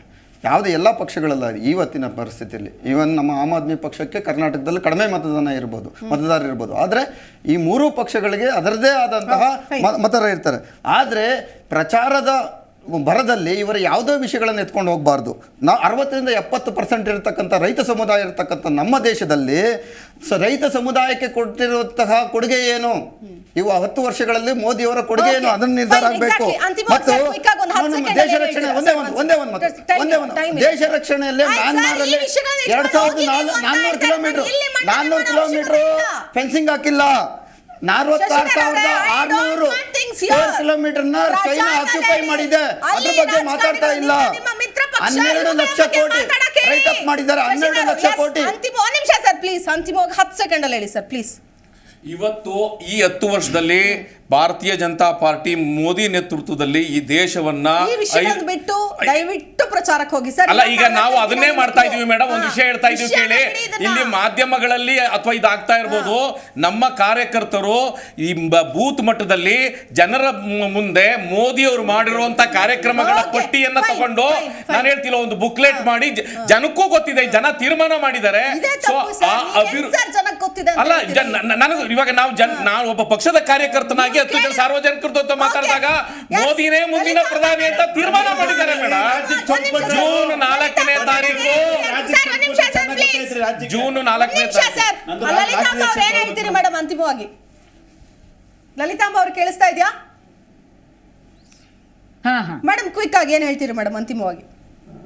ಸೊ ನನ್ನ ಪ್ರಕಾರ ನಾನು ಹೇಳೋದಂದ್ರೆ, ಜನರು ಈಗ ಈ ನಡೀತಾ ಇರುವಂತಹ ಒಂದು ವಿಚಾರಗಳು, ಚೊಂಬಿರ್ಬೋದು, ಚಿಪ್ಪಿರ್ಬೋದು, ಇದನ್ನೆಲ್ಲ ಬಿಟ್ಟು ತಮ್ಮ ತಮ್ಮ ಕ್ಷೇತ್ರದಲ್ಲಿ ಯಾರ್ಯಾರು ನಿಂತಿದ್ದಾರೆ ಅವರು ಇನ್ನು ಸೆಕೆಂಡ್ ಪೋಲ್ ಇದು ಇದೆಯಲ್ಲ ಈಗ May 7th, ಜನಗಳು ಅವ್ರು ನಿಂತಿರೋ ಅಭ್ಯರ್ಥಿಗಳು ಹೇಗಿದ್ದಾರೆ ಅದನ್ನ ನೋಡಿ, ಏನ್ ಕೆಲಸ ಮಾಡಿದ್ದಾರೆ ನೋಡಿ, ಅವ್ರದ್ದು ಬ್ಯಾಕ್ ಗ್ರೌಂಡ್ ನೋಡಿ ಮಾಡಿ, ಇವ್ರುಗಳೆಲ್ಲ ರಾಜಕೀಯ ಪಕ್ಷಗಳು ಇರ್ತವೆ. ನಾವು ನಮ್ಮ ಒಂದು ಬುದ್ಧಿವಂತಿಕೆಯನ್ನು ಉಪಯೋಗಿಸಿ ಮಾಡೋಣ. ನಾವೆಲ್ಲ ಜಾತಿ ಧರ್ಮದಲ್ಲಿ ಭಿನ್ನವಾಗೋದು ಬೇಡ, ಭಾಗವಾಗೋದು ಬೇಡ. ನಾವೆಲ್ಲ ಒಂದಾಗಿ ಒಟ್ಟಿಗೆ ನಮ್ಮ ಒಂದು ದೃಢ ಕರ್ನಾಟಕವನ್ನ ಮುಂದಾಗಿಸೋಣ. Okay madam, thank you so much sir. ನಾವು ನಮಗೆ ಈ ತರ ಅಪಪ್ರಚಾರ ನಮ್ಗೇನ್ ಬೇಕು, ಆ ತರದಲ್ಲಿ ನಾವು ಓಟ್ ಬೇಕು ಅಂತ ನಾವು ಪ್ರಣಾಳಿಕೆನಲ್ಲಿ 5 ಪಂಚ ಪ್ರಣಾಳಿಕೆಗಳು ಕೊಟ್ಟಿದ್ದೀವಿ. ಅದನ್ನ ಇಟ್ಕೊಂಡು ದಯಮಾಡಿ ಜನರ ಮುಂದೆ ಹೋಗಿ ಸರ್. ನಾನು ಕೂಡ ಅದನ್ನೇ ಹೇಳ್ತಾ ಇದ್ದೀನಿ. Okay fine, thank you so much. 4 ಜನಕ್ಕೂ ಕೂಡ ಧನ್ಯವಾದ. ವೀಕ್ಷಕರೇ ನೋಡ್ತಾ ಇದ್ದೀವಿ, ಒಂದು ಕಡೆ ದಾರಿ ತಪ್ಪು ಹೋಗಿದೆ ಆಲ್ರೆಡಿ ಪ್ರಚಾರ. ಇರೋದು ಬೆರಳೆಣಿಕೆ ದಿನ ಅಷ್ಟು ಮಾತ್ರ. 2ನೇ ಹಂತದ ಚುನಾವಣೆ ರಾಜ್ಯದಲ್ಲಿ, ದೇಶದಲ್ಲಿ ನಾನಾ ಹಂತದ ಚುನಾವಣೆಗಳಿದೆ. ಈ ವಿಚಾರ ಕೇವಲ ನಮ್ಮ ರಾಜ್ಯ ಮಾತ್ರ ಅಲ್ಲ, ಇಡೀ ದೇಶಾದ್ಯಂತ ಸುದ್ದಿಯಾಗಿದೆ. ಇದೇ ವಿಚಾರವನ್ನ ಇಟ್ಕೊಂಡು ಪ್ರಚಾರದಲ್ಲಿ ಭಾಗಿಯಾಗ್ತಾ ಇದ್ದಾರೆ ರಾಜಕಾರಣಿಗಳು. ದಯಮಾಡಿ ನಿಮ್ಮ ಅಭಿವೃದ್ಧಿ ವಿಷಯಗಳನ್ನು ಹೇಳಿ, ಮಾಡುವಂತಹ ಮುಂದೆ ಇರುವಂತಹ ನಿಮ್ಮ ಪ್ರಣಾಳಿಕೆ ವಿಚಾರಗಳನ್ನು ಹೇಳಿ, ಜನರ ಮುಂದೆ ಈ ವಿಷಯಗಳನ್ನು ತೆಗೆದುಕೊಂಡು ಹೋಗಿ, ಜನ ಅಟ್ಲೀಸ್ಟ್ 1-2 ವೋಟ್ ಆ ಕಡೆ ಈ ಕಡೆ ಆಗಬಹುದು. ಆದರೆ ಈ ವಿಚಾರ ಇಟ್ಕೊಂಡು ಹೋದಾಗ ಜನ ವೋಟ್ ಮಾಡೋದಕ್ಕೆ ಬರಬೇಕಾ ಇಂಥವ್ರಿಗೋಸ್ಕರ ಅನ್ನುವಂಥ ಲೆವೆಲಿಗೆ ದಯಮಾಡಿ ತೆಗೆದುಕೊಂಡು ಹೋಗಬೇಡಿ ಅಂತ ಹೇಳ್ತಾ ಚರ್ಚೆ ಮುಗಿಸ್ತಾ ಇದ್ದೀನಿ. ನಮಸ್ಕಾರ. ನೋಡ್ತಾ ಇರಿ ಜಿ ಕನ್ನಡ ನ್ಯೂಸ್, ಸತ್ಯವೇ ಸುದ್ದಿಯ ಜೀವಾಳ.